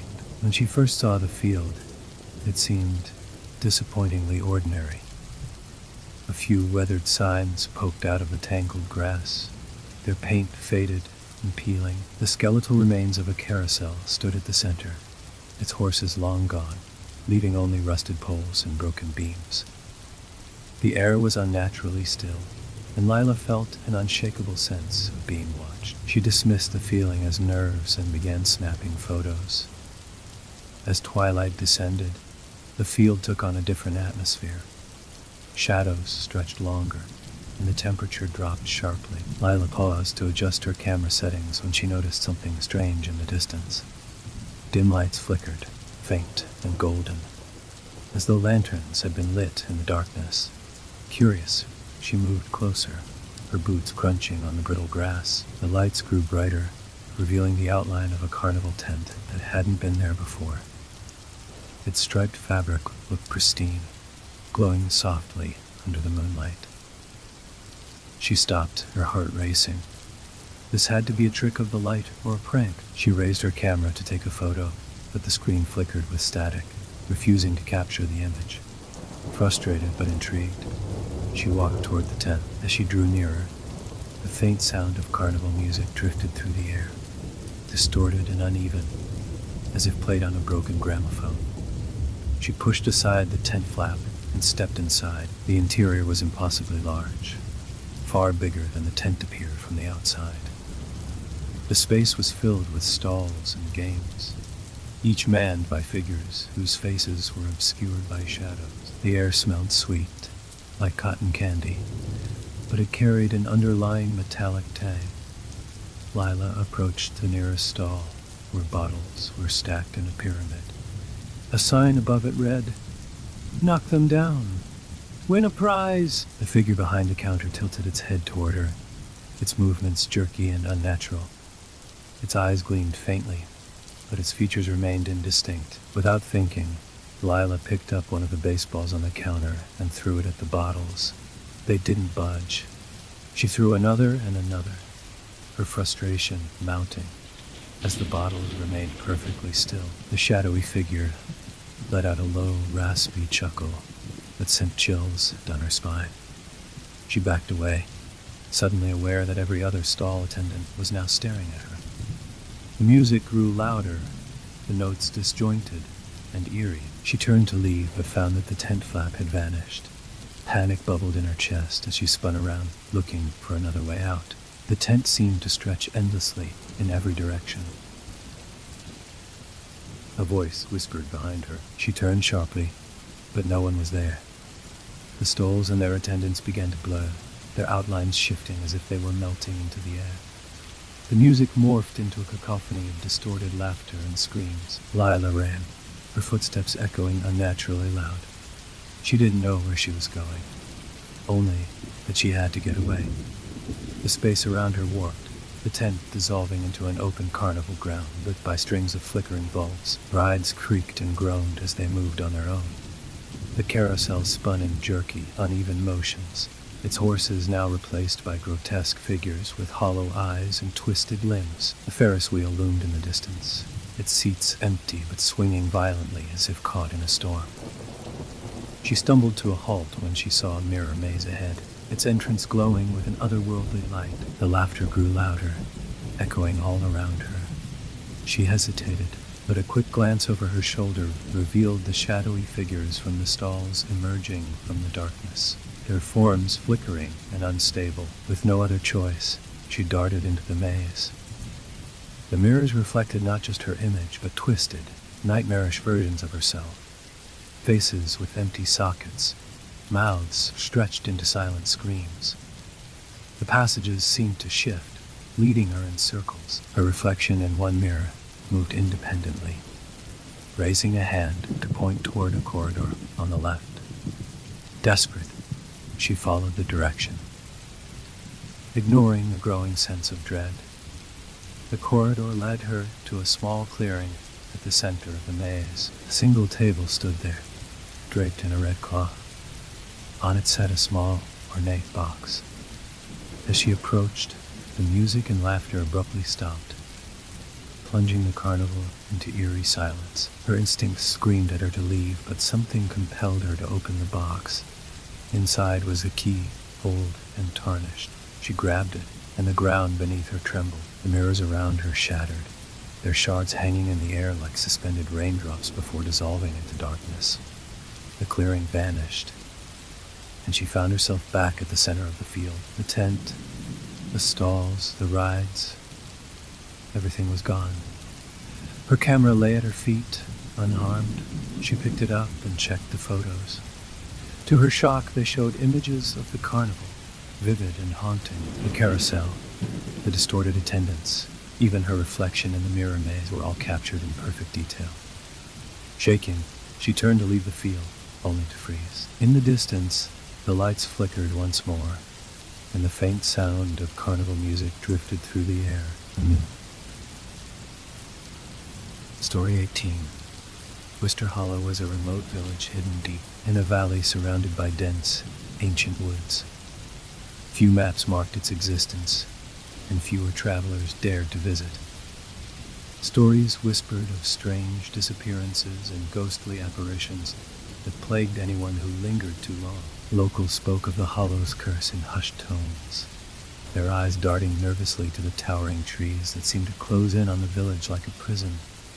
Alan Drake was a historian with a fascination for forgotten places. When he stumbled across a journal entry from the 1800s describing Wister Hollow's peculiar history, he couldn't resist. The entry spoke of a woman named Elara Wickham, accused of witchcraft and executed in the heart of the village. Her dying words had been a curse, promising to claim the souls of those who wronged her and their descendants.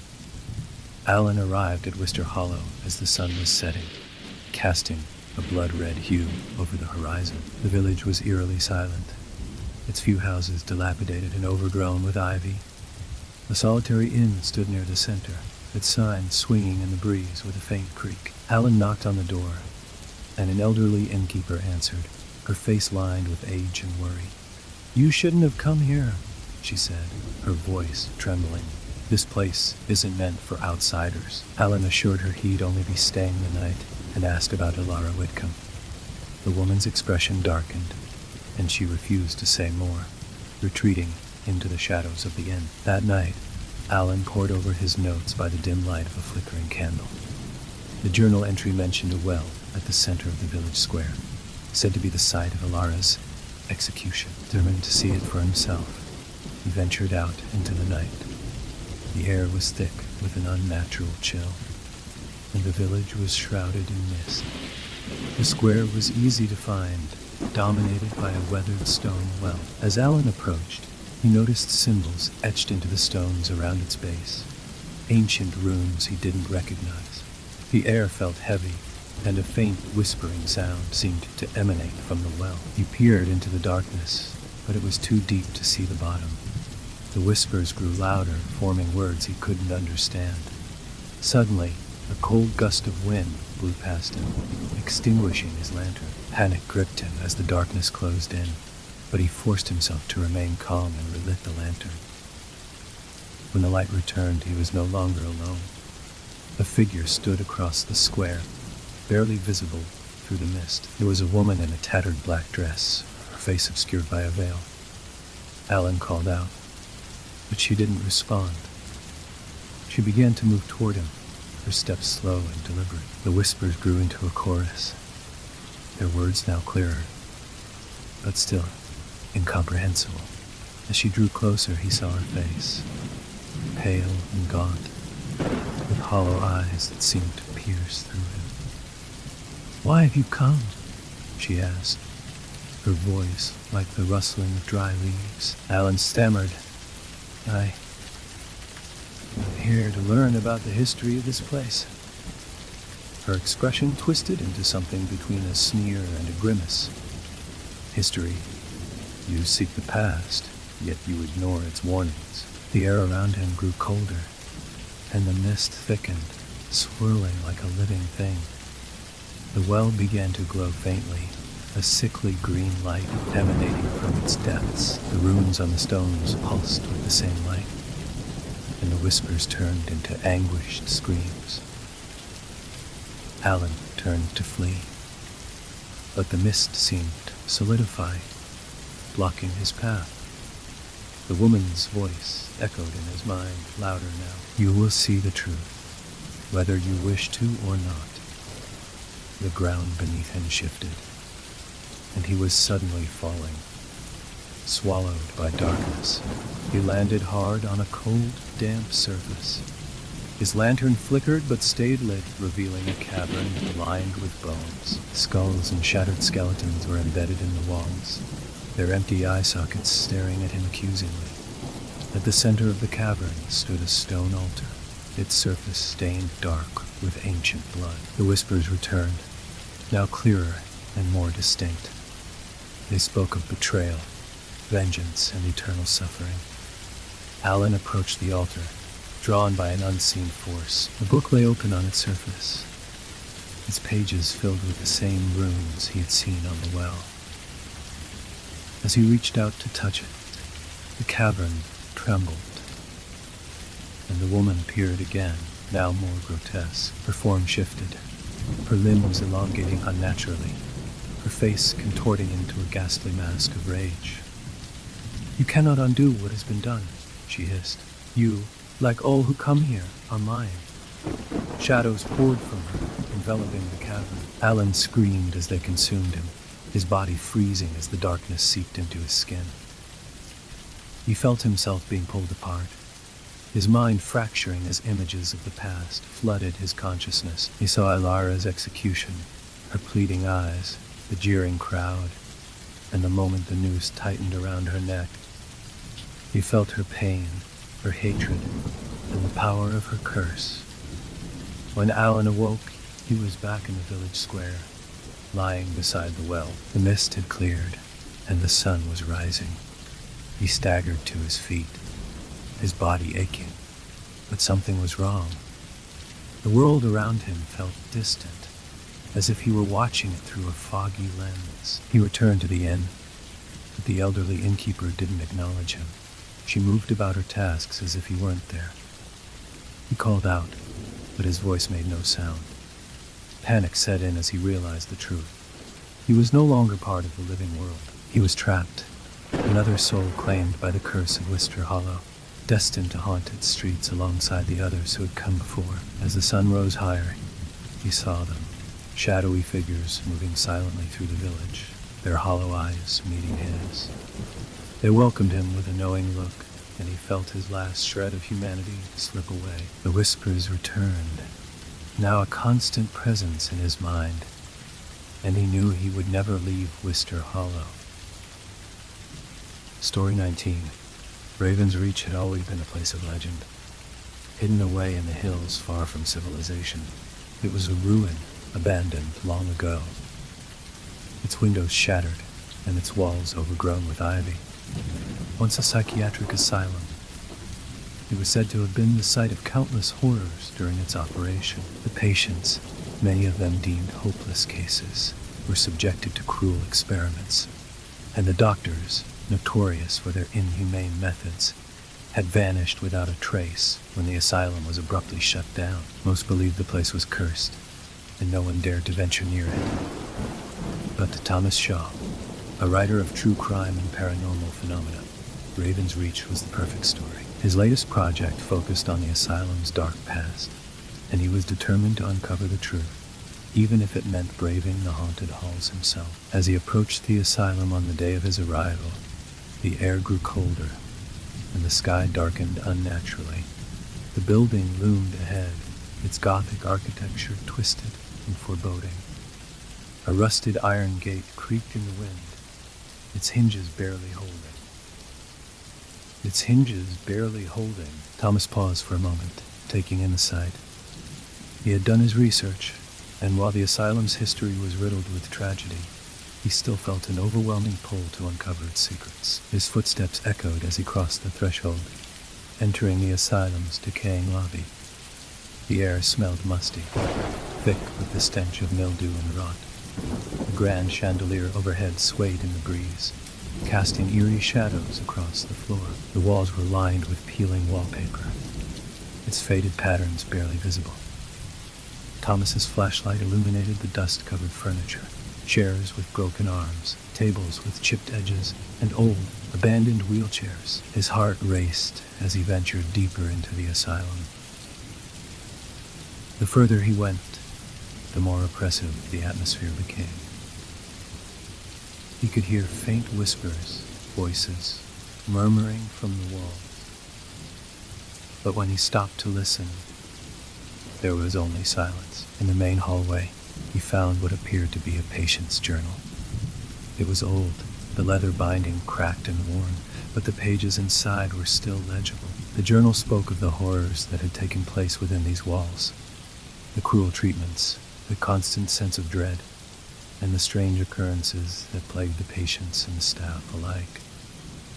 As he read, a chill ran down his spine. It became clear that something dark had been awakened in the asylum.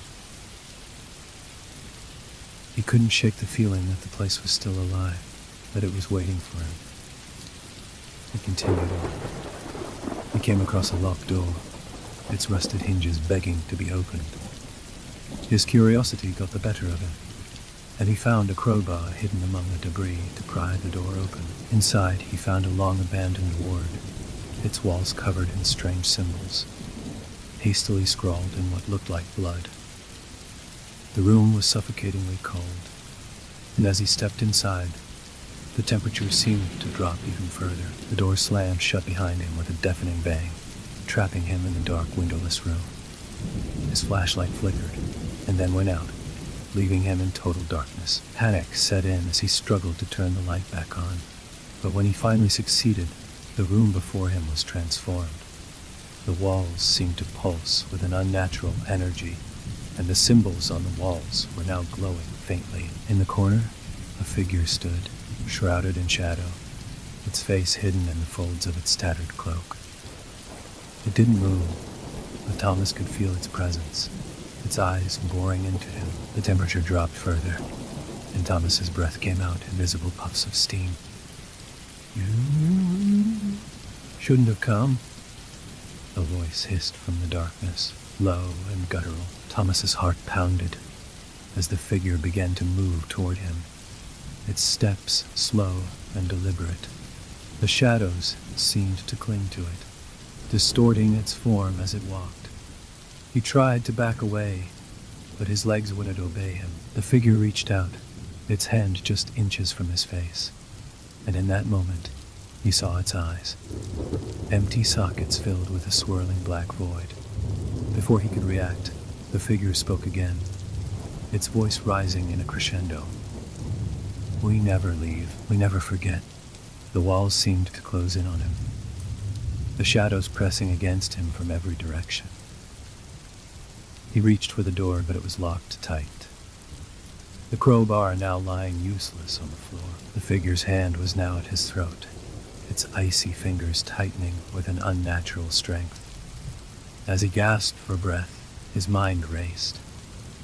The asylum wasn't just haunted, it was alive. The souls of the patients and doctors trapped within its walls had become part of the very foundation of the building, feeding on the fear and despair of those who dared to enter. The figure's voice echoed in his mind, its words dripping with malice. "You sought to uncover the truth. Now you are part of it." The shadows enveloped him, swallowing him whole. He screamed, but his voice was lost in the endless void. The last thing he saw before everything went black was the glowing symbols on the walls, pulsing in rhythm with his heartbeat. When Thomas awoke, he was no longer in the asylum. He was back at the entrance, standing in the overgrown courtyard. The sun had set completely, and the moon hung low in the sky, casting an eerie glow over the ruin. He rubbed his eyes, unsure if it had all been a nightmare. But as he looked around, he saw something that made his blood run cold. The asylum was still there, standing tall and decaying in the distance. But it was no longer abandoned. Figures moved behind the windows, pale faces peering out at him. He tried to move, but his legs wouldn't respond. His body felt numb, as though it had been frozen in time. The whispers returned, faint at first, but growing louder. "We never leave. We never forget," they chanted in unison. He looked down at his hands, only to see his fingers beginning to fade, becoming translucent. His body was slipping away, fading into nothingness, just like the others who had come before him. The asylum had claimed another soul, and it would never let him go.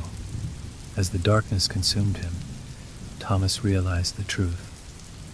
Raven's Reach was not just a place, it was a prison, and once you entered, you became part of its twisted history. The asylum had always been waiting, and now it had a new story to tell. Story 20. Ironclad Manor was a towering mansion, perched on a craggy cliff overlooking a turbulent sea. The weather-beaten structure had stood for centuries, its stone walls scarred by storms and time. No one lived there anymore, yet the locals spoke of it in hushed whispers. The manor had a dark history, one that was tied to a family with a long-standing reputation for cruelty. The Abernethys had once been a wealthy and powerful family, but after the disappearance of the last heir, the mansion had been abandoned. The villagers claimed the manor was cursed, its halls haunted by the spirits of those who had suffered within its walls. Dorian Hayes, an investigative journalist, had heard the rumors, but he wasn't one to shy away from the unknown. Intrigued by the stories surrounding Ironclad Manor, he decided to visit. Armed with nothing but his camera and his curiosity, he made his way to the cliffside mansion, determined to uncover the truth. As he approached the entrance, the wind howled fiercely, the sea crashing violently against the rocks below. The once grand doors of Ironclad Manor were now warped and splintered, but they still held fast. With some effort, Dorian pried them open and stepped into the darkness. The air inside was heavy, thick with dust and the scent of decay. The foyer was grand, its high ceilings adorned with intricate carvings that had long since lost their luster. The floors creaked under Dorian's weight as he ventured deeper into the manor. His flashlight flickered, casting eerie shadows across the walls. It didn't take long for him to realize the manor was not as empty as he had believed. The floor was littered with old furniture, pieces that had been left behind in haste. Some chairs were overturned, while others were untouched, as though waiting for their owners to return. The walls were lined with portraits of the Abernethy family, staring eyes that seemed to follow him as he moved through the rooms. But it was the basement that intrigued Dorian most. The villagers had mentioned strange noises coming from beneath the manor, and many had claimed to see figures moving in the windows at night. As he descended the narrow staircase into the basement, the air grew colder, and an unsettling silence filled the space. The basement was vast, its walls lined with old rusted tools and broken crates. In the center of the room stood a large metal door, its surface covered in scratches and gouges. Dorian approached it, his heart pounding in his chest. There was something about the door that felt wrong, something unnatural. With a deep breath, he tried the handle. The door creaked open, revealing a hidden chamber beyond. Inside, the air was thick with a musty metallic scent, and the temperature dropped even further. The walls were covered in strange symbols, carved into the stone with meticulous precision. At the center of the room stood an altar, its surface stained dark with something that looked like blood. Dorian's breath caught in his throat as he stepped closer. On the altar lay an old, leather-bound book, its pages yellowed with age. The book seemed to pulse with an energy that was almost alive. He reached out to touch it, but as his fingers brushed the cover, the room seemed to shift. The shadows twisted, and a low, guttural growl echoed from the far corner of the chamber. Dorian froze, his mind racing. He wasn't alone. Slowly, the shadows began to take shape, coalescing into a figure. It was tall, its form shifting and undulating like smoke, its face obscured by darkness. As it stepped forward, Dorian felt the temperature drop to near freezing, his breath coming out in short, panicked gasps. The figure spoke in a voice that seemed to come from all directions, its tone chilling and low. "You should not have come here," it said. Dorian stumbled back, but the figure moved with terrifying speed, blocking his path. The shadows seemed to twist around him, pulling him toward the altar. "The Abernathys made a pact," the figure continued, its voice growing more ominous. "A pact that binds their souls to this place. And now, you are part of it." Dorian tried to resist, but the shadows held him fast, tightening around him like a vice. He could feel the darkness seeping into his skin, numbing his body and clouding his mind. His vision blurred, and he could hear whispers in the distance, voices crying out in pain, begging for release. "No one leaves Ironclad Manor," the figure hissed. "No one who enters ever escapes." Panic set in as Dorian realized the full extent of the horror he had stumbled upon. The Abernathy family had indeed made a pact. But it was not with the living. It was with something far darker, something that had ensnared their souls for eternity. And now, it was claiming him as well. As the figure loomed closer, Dorian fought to break free, but the shadows grew stronger, their grip unyielding. His mind swam with images of the Abernathy family, of their cruel and twisted experiments, of the souls they had sacrificed to feed the darkness.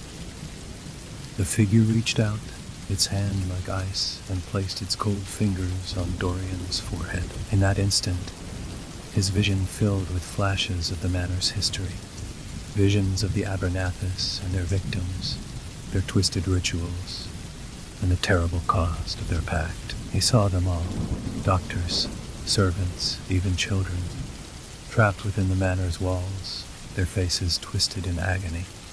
He saw their eyes filled with eternal terror, staring out from the portraits. The figure's grip tightened, and Dorian felt his body start to break down, his essence unraveling. The shadows pulled at him, dragging him toward the altar.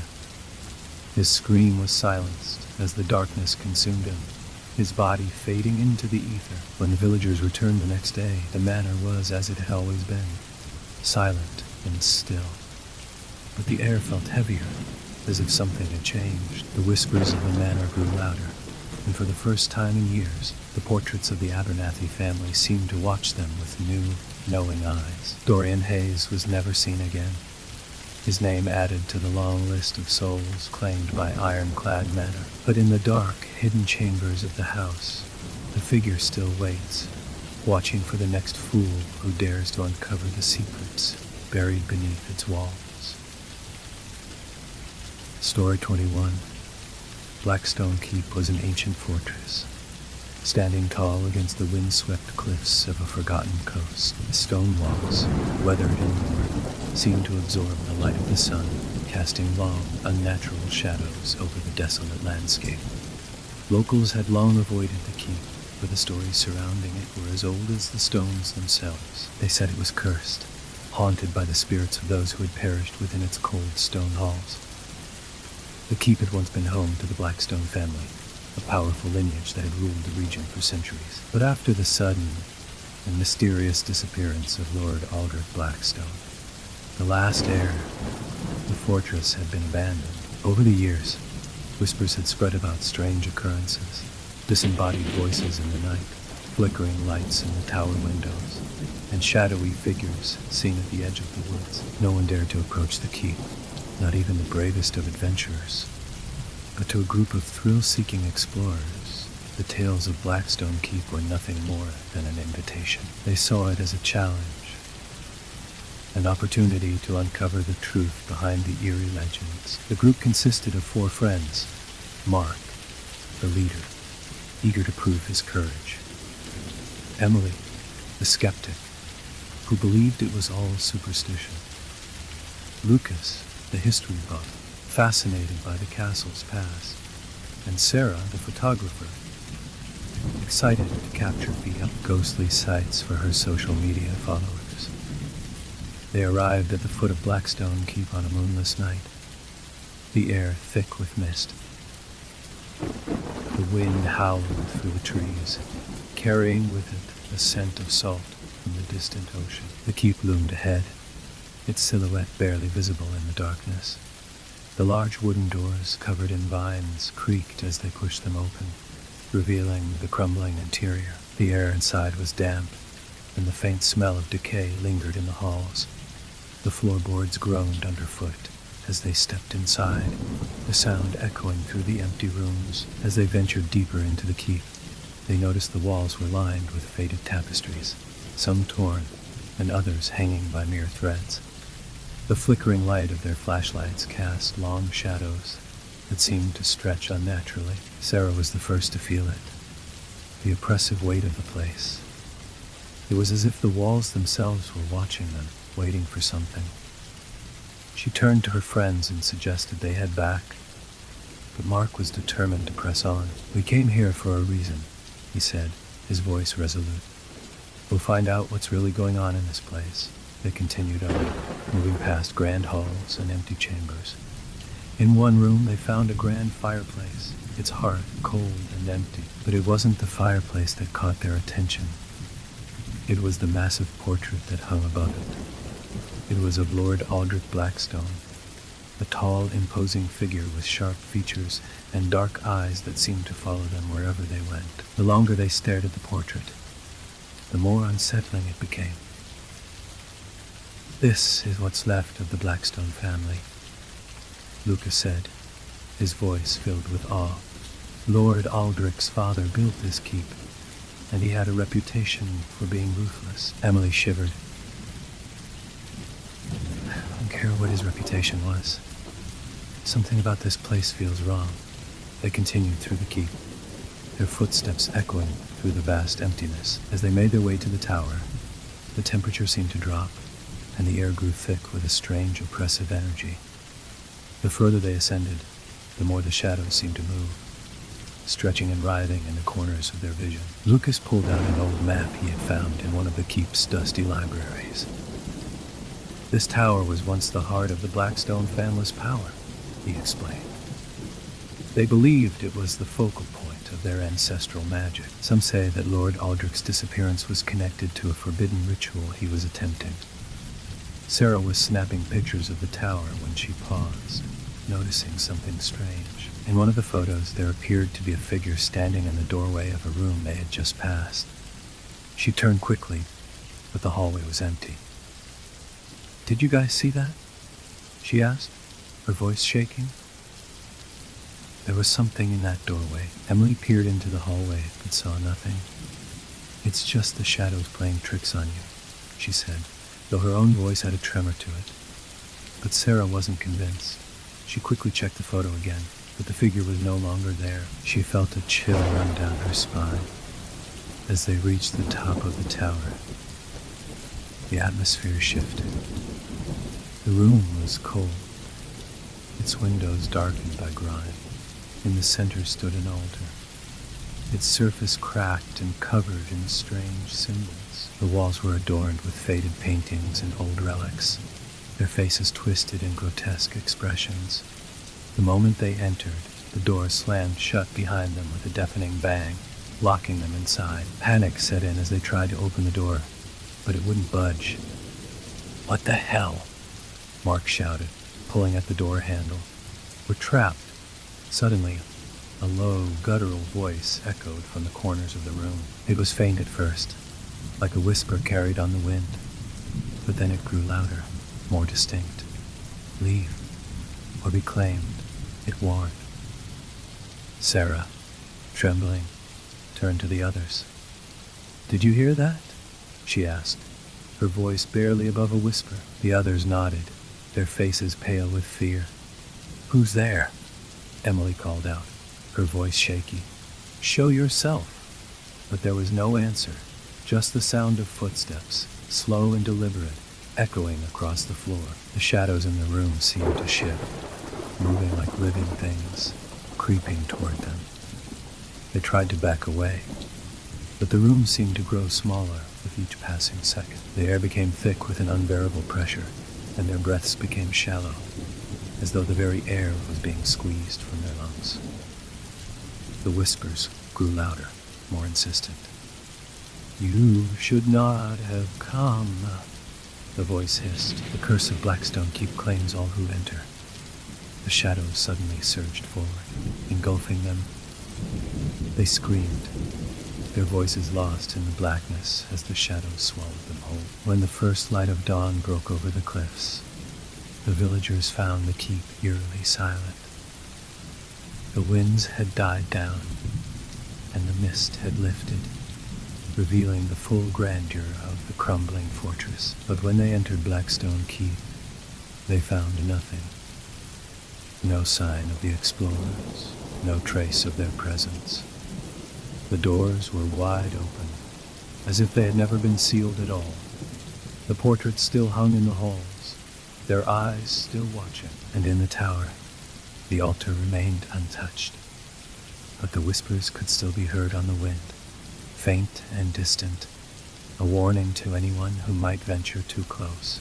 Blackstone Keep had claimed its victims once again, and as the shadows stretched long into the day, the curse of the Blackstone family endured. Story 22. Graymore Church stood isolated atop a hill, its silhouette stark against the gray sky. The village it overlooked was small, its cobbled streets quiet and empty, as if untouched by time. The church, with its tall, spire-like steeple, had once been the heart of the village, its bells ringing every hour to call the faithful. But now, it stood abandoned, its bell silent, its doors chained shut. Few dared to approach, and fewer still ventured inside.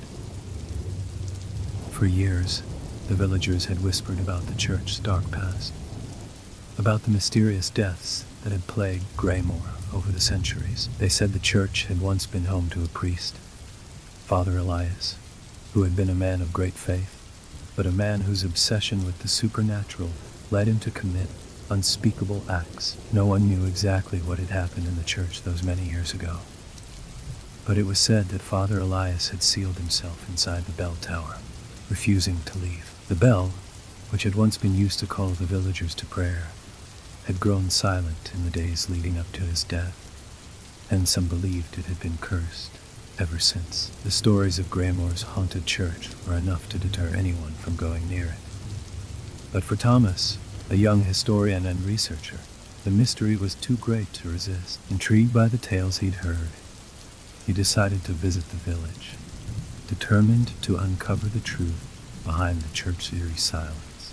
He arrived late one afternoon, the sun just beginning to dip beneath the horizon. The village seemed abandoned, the streets empty, as though the townspeople had all vanished. The church loomed ahead, its broken windows staring down at him like hollow eyes. Ignoring the chill that ran down his spine, Thomas made his way up the hill toward the church. The closer he got, the more oppressive the air seemed. It felt as though the very ground beneath his feet was steeped in sorrow and fear. When he reached the doors, he found them locked, the chains wrapped tightly around the handles, but there was a small gap between the doors, just wide enough for him to squeeze through. With a deep breath, he forced his way inside. The air inside the church was musty, thick with the smell of decay. Dust floated in the air, and the faint sound of dripping water echoed through the silence. The church was cold, the stone walls covered in patches of moss. Thomas's flashlight flickered as he swept it across the room, illuminating the long-abandoned pews and the crumbling altar. He moved toward the back of the church, where the staircase leading up to the bell tower stood. The stairs creaked under his weight as he climbed, the sound echoing in the stillness. When he reached the top, he found the bell tower shrouded in darkness. The bell itself hung high above, its surface tarnished by time. It was massive, its shape grotesque, as if it had been twisted by some dark force. The air here was thick with an unnatural stillness. Thomas stepped closer to the bell, his heart pounding in his chest. As his hand brushed the cold metal, a low, groaning sound echoed through the tower. He froze, his pulse quickening. He turned around, but there was no one there. The silence returned, but it was no longer comforting. It felt heavy, suffocating. He began to back away slowly, but then he heard it, the faint sound of a bell ringing. At first he thought it was his imagination, but the sound grew louder, more distinct. It was the bell, but there was no one in sight. Thomas's breath caught in his throat as the bell continued to toll, its sound deep and hollow. The vibrations in the tower made the walls tremble. And then, from the shadows, a figure appeared.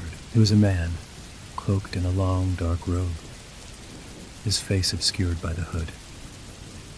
Thomas's heart raced as the figure stepped closer, the air growing colder with each step.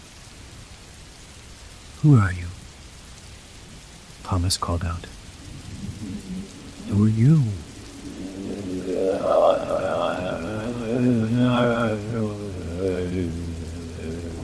Instead, it moved closer, its footsteps silent on the wooden floor. Thomas tried to back away, but his legs felt heavy, as though the floor itself was holding him in place. The figure stopped just in front of him, its presence overwhelming. Thomas could feel the cold emanating from it, a freezing aura that seemed to drain the warmth from his body. "You shouldn't have come here," the figure whispered, its voice low and rasping. "The bell calls to those who are meant to hear it, and you have answered." Before Thomas could react, the bell rang again, its sound reverberating through the tower. The figure raised its hand, and the bell stopped, its last toll hanging in the air like a lingering curse. "Father Elias," Thomas whispered, his mind racing. The figure nodded slowly, its face still hidden. "I was the one who sealed the bell's curse," it said. "I was the one who made the bargain that damned this place." Thomas's confusion deepened. "Damn this place? What do you mean? What bargain?" Father Elias's voice grew colder. "I sought power, knowledge beyond the mortal realm. But the cost was too high. The bell became a conduit for the spirits, a link to the underworld, and in my greed I brought darkness into this church." Thomas could barely comprehend the words, his mind struggling to keep up. "But why? Why did you do it?" The figure seemed to falter, as though it were torn between the past and the present. "I wanted to save the village. I thought if I could harness the power of the bell, I could protect them. But I was wrong. The spirits that answered my call were not benevolent. They consumed everything I loved, and now they are trapped here, as am I." Thomas could feel the room grow colder, the air thick with the weight of the figure's words. The bell tolled again, and this time it was joined by a chorus of whispers, distant and hollow. The spirits were coming. "You must leave," Father Elias whispered urgently. "The bell calls to them. It calls to anyone who dares to listen. And now that you have come, they will seek you out." Before Thomas could react, the bell tolled once more, louder than before. The whispers grew into screams, agonizing, desperate cries that filled the air. The shadows in the corners of the room began to rise, taking shape, reaching for him. Thomas turned to flee, but the figure's hand shot out, grabbing him by the wrist. "You can't escape," Father Elias said, his voice tinged with sorrow. "None of us can." The shadows closed in, engulfing Thomas in their cold embrace. The bell rang one final time, its sound deafening. And then all was silent.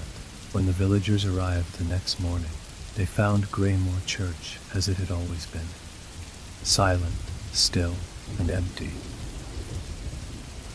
The doors remained shut, the bell still, but the air felt different, heavy with something unspoken. The bell had rung its last toll, and with it, another soul had been claimed by Greymoor's curse. And in the shadows of the bell tower, Father Elias's presence lingered, waiting for the next to answer the call. Story 23. Thornbrook Manor had stood abandoned for decades, its stone walls crumbling and overgrown with ivy. The once grand estate, nestled deep within a dense forest, had been the home of the Thornbrook family, a lineage that had vanished under mysterious circumstances long ago. The manor's windows were shattered, and the gates that had once been an imposing barrier to the outside world now hung loosely, swaying in the wind. Local legends spoke of a curse that had been placed upon the family, one that had driven them to madness and death. According to the villagers, it all began with the patriarch, Lord Alistair Thornbrook, a man obsessed with immortality. He was rumored to have been involved in dark, forbidden rituals, searching for a way to extend his life beyond natural means. His obsession led him to summon entities from realms unknown, hoping to strike a deal. But as with all such dealings, the price was steep, and Lord Thornbrook's arrogance proved to be his undoing. The night he made his fateful bargain, the manor was engulfed in an unnatural storm. Villagers claimed that they could hear the sound of bells tolling in the distance, even though no bell had ever been found on the estate. They said the storm lasted for 3 days, and when it cleared, the Thornbrook family had vanished without a trace. The manor, however, remained, standing as a testament to the family's downfall. Over the years, people spoke of strange occurrences, lights seen flickering in the windows, ghostly figures wandering the grounds, and unsettling sounds coming from within the manor's walls. Yet no one had ever dared to investigate. No one, except for a group of curious adventurers led by a young man named Jack. Jack had always been fascinated by the supernatural, and when he heard the stories of Thornbrook Manor, he knew he had to visit. Armed with only his camera and a sense of reckless bravery, he and his friends, Sarah, Mark, and Emily, set out to uncover the truth about the manor's dark past. They arrived late one evening, the setting sun casting long shadows over the overgrown grounds. The air was thick with the scent of damp earth, and the once grand gates of Thornbrook Manor creaked as they pushed them open. The sight of the manor sent a chill down their spines. Its towering spire reached into the sky like a crooked finger, pointing toward the heavens. They hesitated for a moment, but Jack, eager to uncover the truth, urged them forward. "Come on," he said, a grin spreading across his face. "Let's find out what really happened here." They made their way inside, the doors creaking open with a groan. The interior of the manor was just as decayed as the exterior, with cobwebs hanging from the ceiling and dust covering every surface. The air felt heavy, as though the very walls were saturated with the sorrow of the past. The floorboards creaked beneath their feet, and the faint sound of wind howling through the broken windows added to the eerie atmosphere. "This place feels wrong," Emily muttered, her voice barely above a whisper. She was the most cautious of the group and had been reluctant to come in the first place. But Jack just laughed it off. "It's just an old house. Nothing to be afraid of." They explored room after room, each one more decayed than the last. Faded tapestries hung on the walls, and old furniture lay overturned, as if the family had left in a hurry. But the deeper they went into the manor, the more unsettling the atmosphere became. They reached the grand staircase, its banister broken and splintered. At the top of the stairs stood a large, ornate door, its wood darkened with age. The door was slightly ajar, and a faint light flickered from within. The group exchanged uneasy glances, but Jack, ever the fearless leader, pushed the door open and stepped inside. The room was large, with high ceilings and a massive fireplace that had long since gone cold. But it was the center of the room that caught their attention. A large, circular pedestal covered in strange symbols. Atop the pedestal was a single blackened candle, its wick still glowing faintly. A chill ran down Jack's spine as he approached the pedestal, his curiosity getting the better of it. He reached out to touch the candle, but as his fingers brushed against the wax, the room seemed to shift. The air grew colder, and the faintest sound of a bell echoed through the space. The doors slammed shut behind them, and the candle's light flared, casting long, dancing shadows across the walls. "What the hell was that?" Sarah shouted, panic creeping into her voice. But before anyone could answer, the shadows in the room seemed to take shape. Figures began to appear. Tall, indistinct forms that glided through the air like wisps of smoke. The whispers began then, low and guttural, filling the room with an eerie chorus. "Leave," one of the voices rasped, its tone filled with malice. "You have awakened the curse.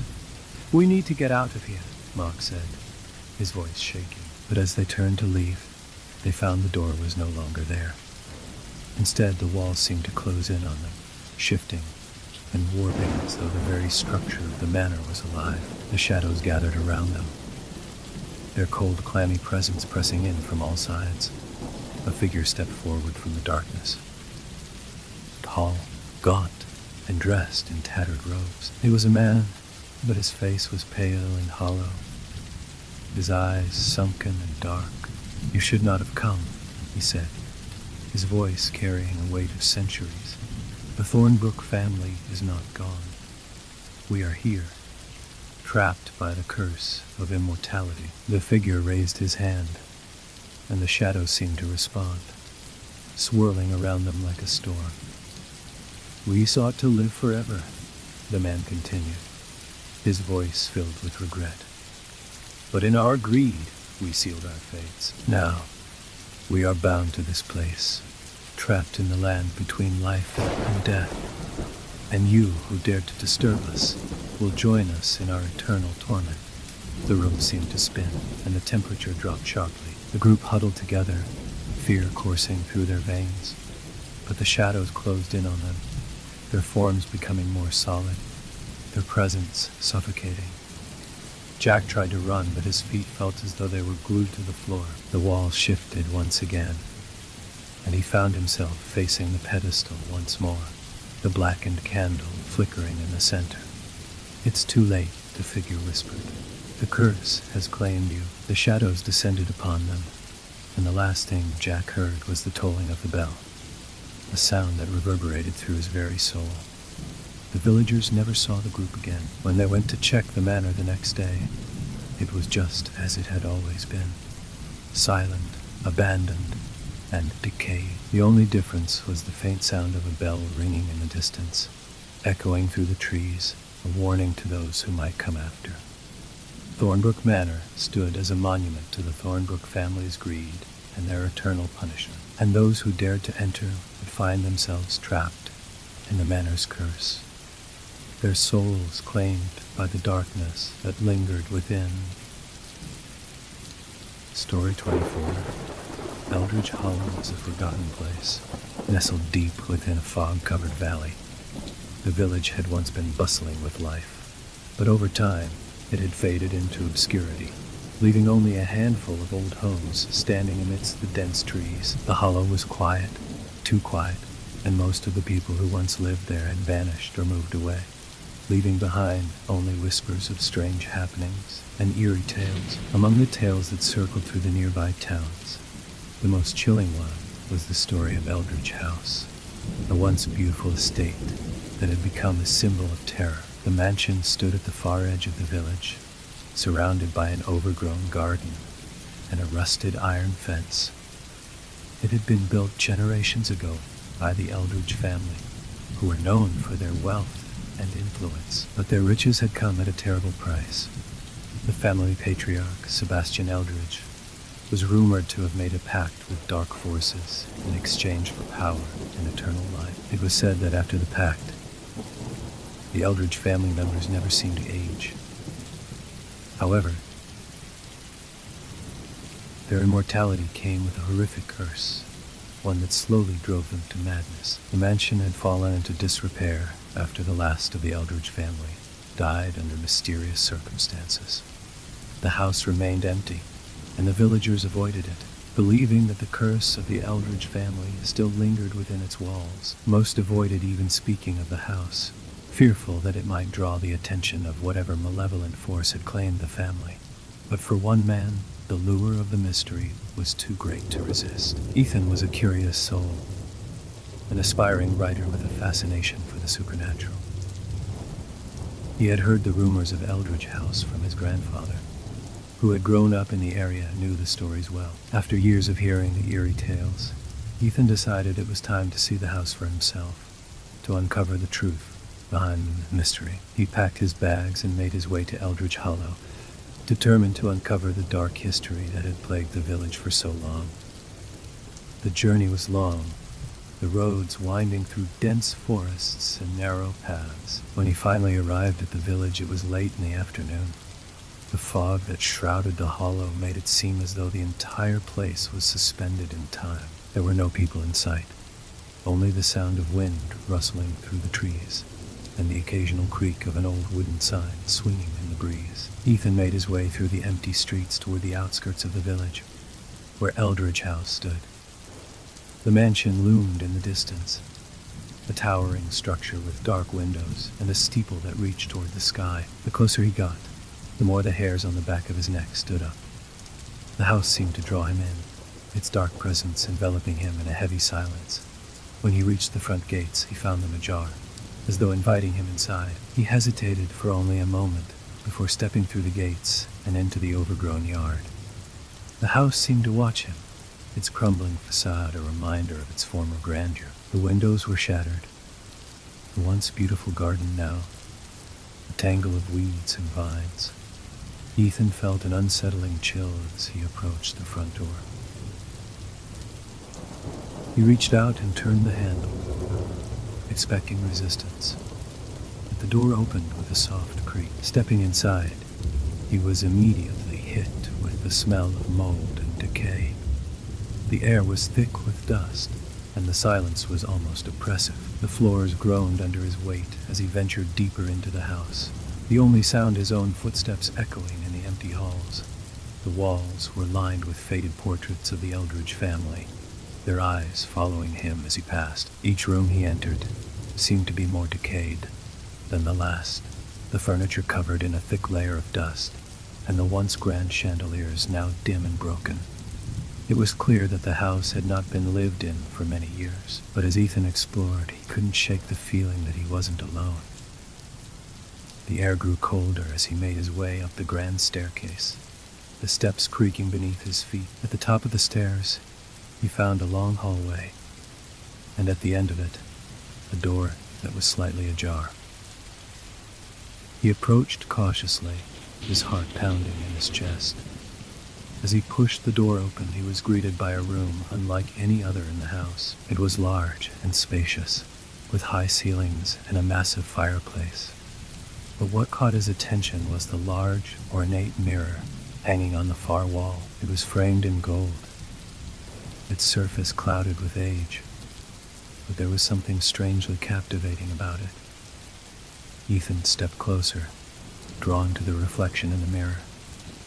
But as he gazed into it, he felt a sudden coldness wash over him. The reflection in the mirror wasn't his own. It was something else. The figure in the mirror was a man, but his features were distorted, his face twisted in agony. Ethan recoiled in horror, but the reflection remained, its eyes locked onto his. A chill ran down his spine as he backed away from the mirror, his breath coming in ragged gasps. But before he could leave the room, he heard a voice, a soft whisper that seemed to come from nowhere. "You shouldn't come." Ethan spun around, but there was no one there. The voice echoed through the room, growing louder. "You've awakened what should have stayed buried." Panic surged through him as he turned to leave, but the door slammed shut with a deafening bang. The temperature in the room dropped, and the shadows seemed to shift around him. The whispers grew louder, more frantic. "The curse is not broken," they hissed. "It is waiting for you." Ethan tried to open the door, but it wouldn't budge. He pounded on it, his heart racing as the air grew colder and colder. The whispers were now a chorus, a cacophony of voices that filled his ears, drowning out everything else. And then the door opened, but it wasn't the door that Ethan had been trying to escape through. Instead, it was a doorway that had never been there before. Leading down a narrow staircase that descended into darkness, he hesitated for only a moment before stepping forward, drawn by an overwhelming sense of dread. The stairs creaked beneath his feet as he descended into the abyss. The air grew thick with the smell of decay, and the sound of dripping water echoed through the darkness. At the bottom of the stairs, he found himself in a small, dimly lit chamber. The walls were lined with old stone, and in the center of the room stood an altar, covered in strange symbols. And there, standing in front of the altar, was the figure from the mirror. It was not a reflection, it was real. The man's face was twisted in a permanent grimace of pain, his eyes hollow and empty.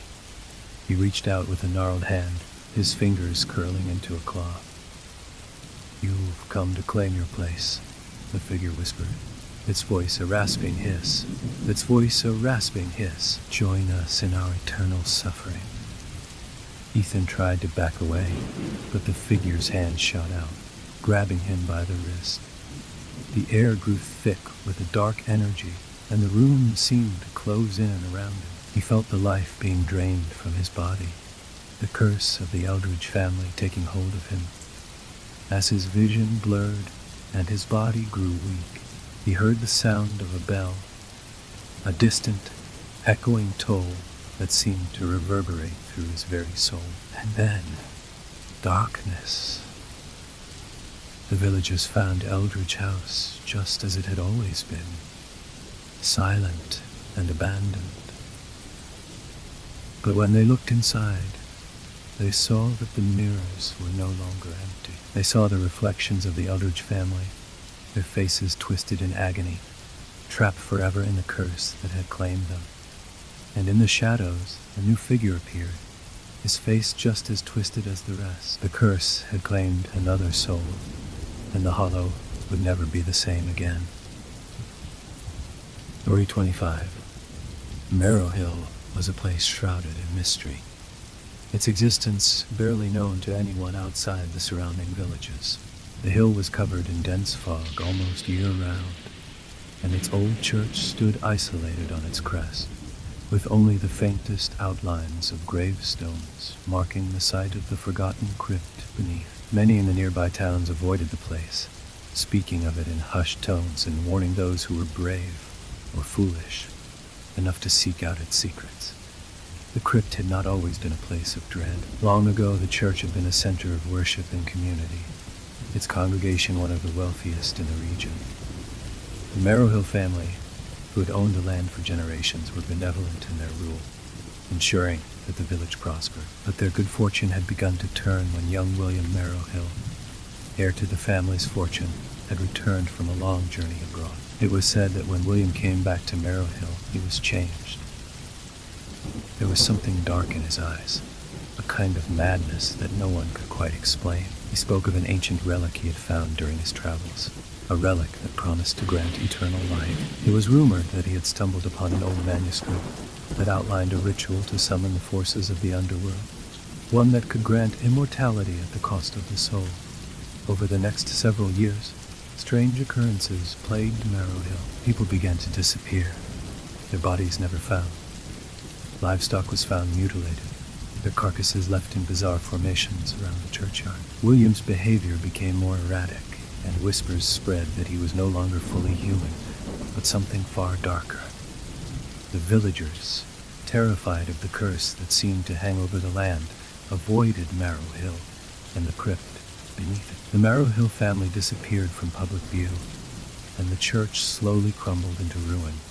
Generations passed, and soon Marrow Hill was all but forgotten. However, the crypt beneath the church remained, its existence barely remembered by those who still lived in the nearby towns. But for one curious group of explorers, Marrow Hill was an enigma that begged to be solved. They had heard the rumors, read the stories, and were determined to uncover the truth about the crypt. He was joined by his friends, Claire, a photographer with an eye for capturing the supernatural, Mark, the geologist with a keen sense for uncovering buried secrets, and Sarah, an investigator with a passion for solving mysteries. Together, they set out to visit the hill, intent on discovering what lay hidden beneath the earth. Their journey began with a hike up the foggy path leading to the church. The landscape seemed strangely silent, as if the land itself held its breath. The church loomed in the distance, its stone walls weathered by centuries of neglect.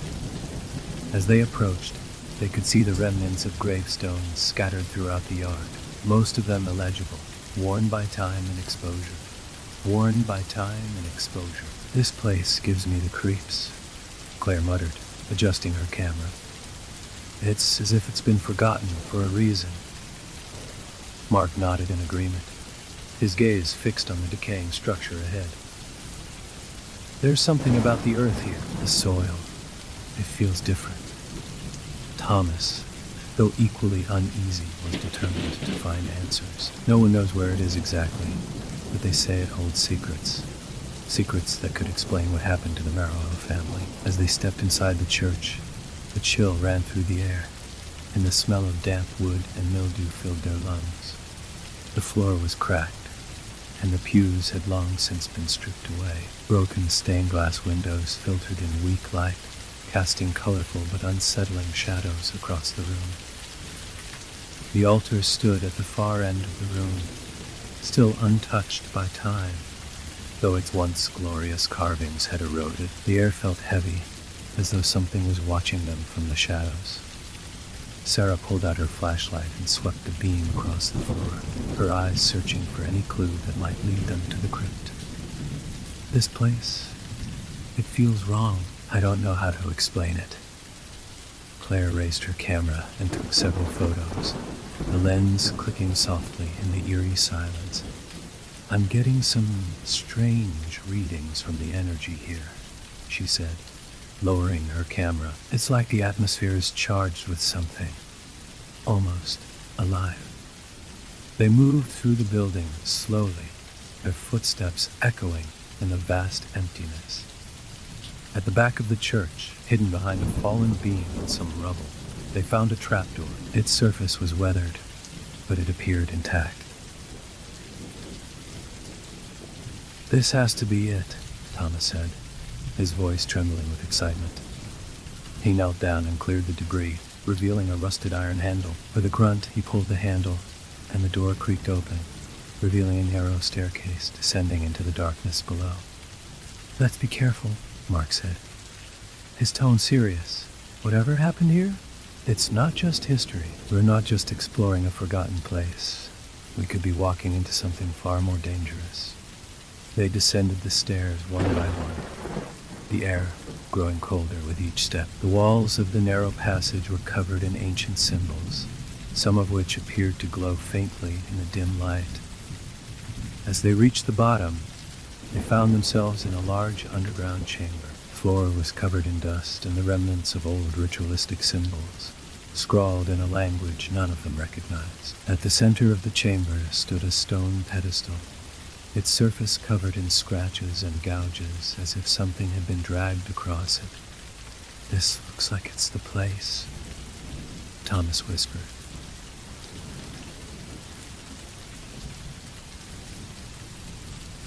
"This is where the rituals took place?" Sarah shone her flashlight across the room, her beam catching something in the corner.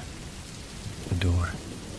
It was hidden behind a large, broken statue, almost as if someone had tried to seal it off. But the door was slightly ajar, and the faintest light flickered from within.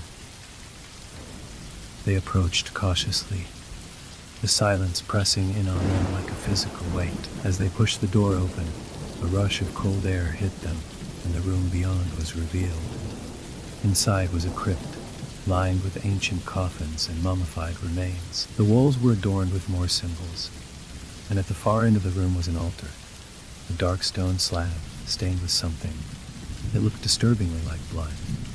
It was there that they saw him, the figure of a man standing motionless by the altar. His eyes were empty, hollow sockets that seemed to draw them in, and his skin was stretched tight across his bones, as though he had not aged a day since his death. His clothes were tattered and his hand clutched something, an object of strange design. "What is that?" Claire whispered, pointing to the object.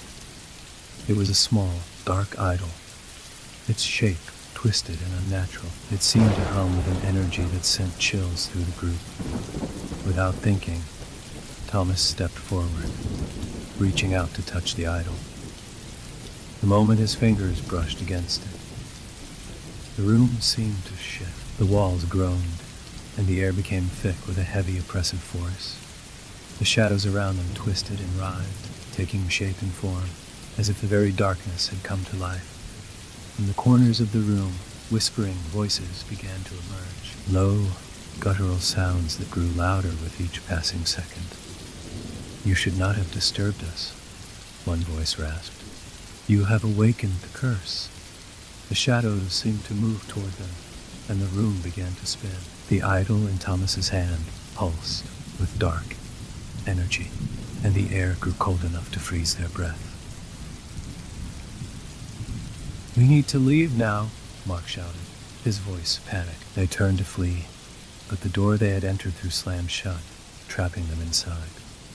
The shadows closed in around them, the whispers growing louder, filling their minds with horrifying thoughts. "You are ours now," the voices chanted. "You are ours now," the voices chanted. "Your souls will be the price for disturbing the crypt of Marrow Hill." As the darkness engulfed them, they realized that the curse of the Marrow Hill family was not just a legend. It was alive, and they had become part of it. Their bodies were never found, but the whispers of their fate were passed down through the generations, and the crypt of Marrow Hill remained a place to be feared.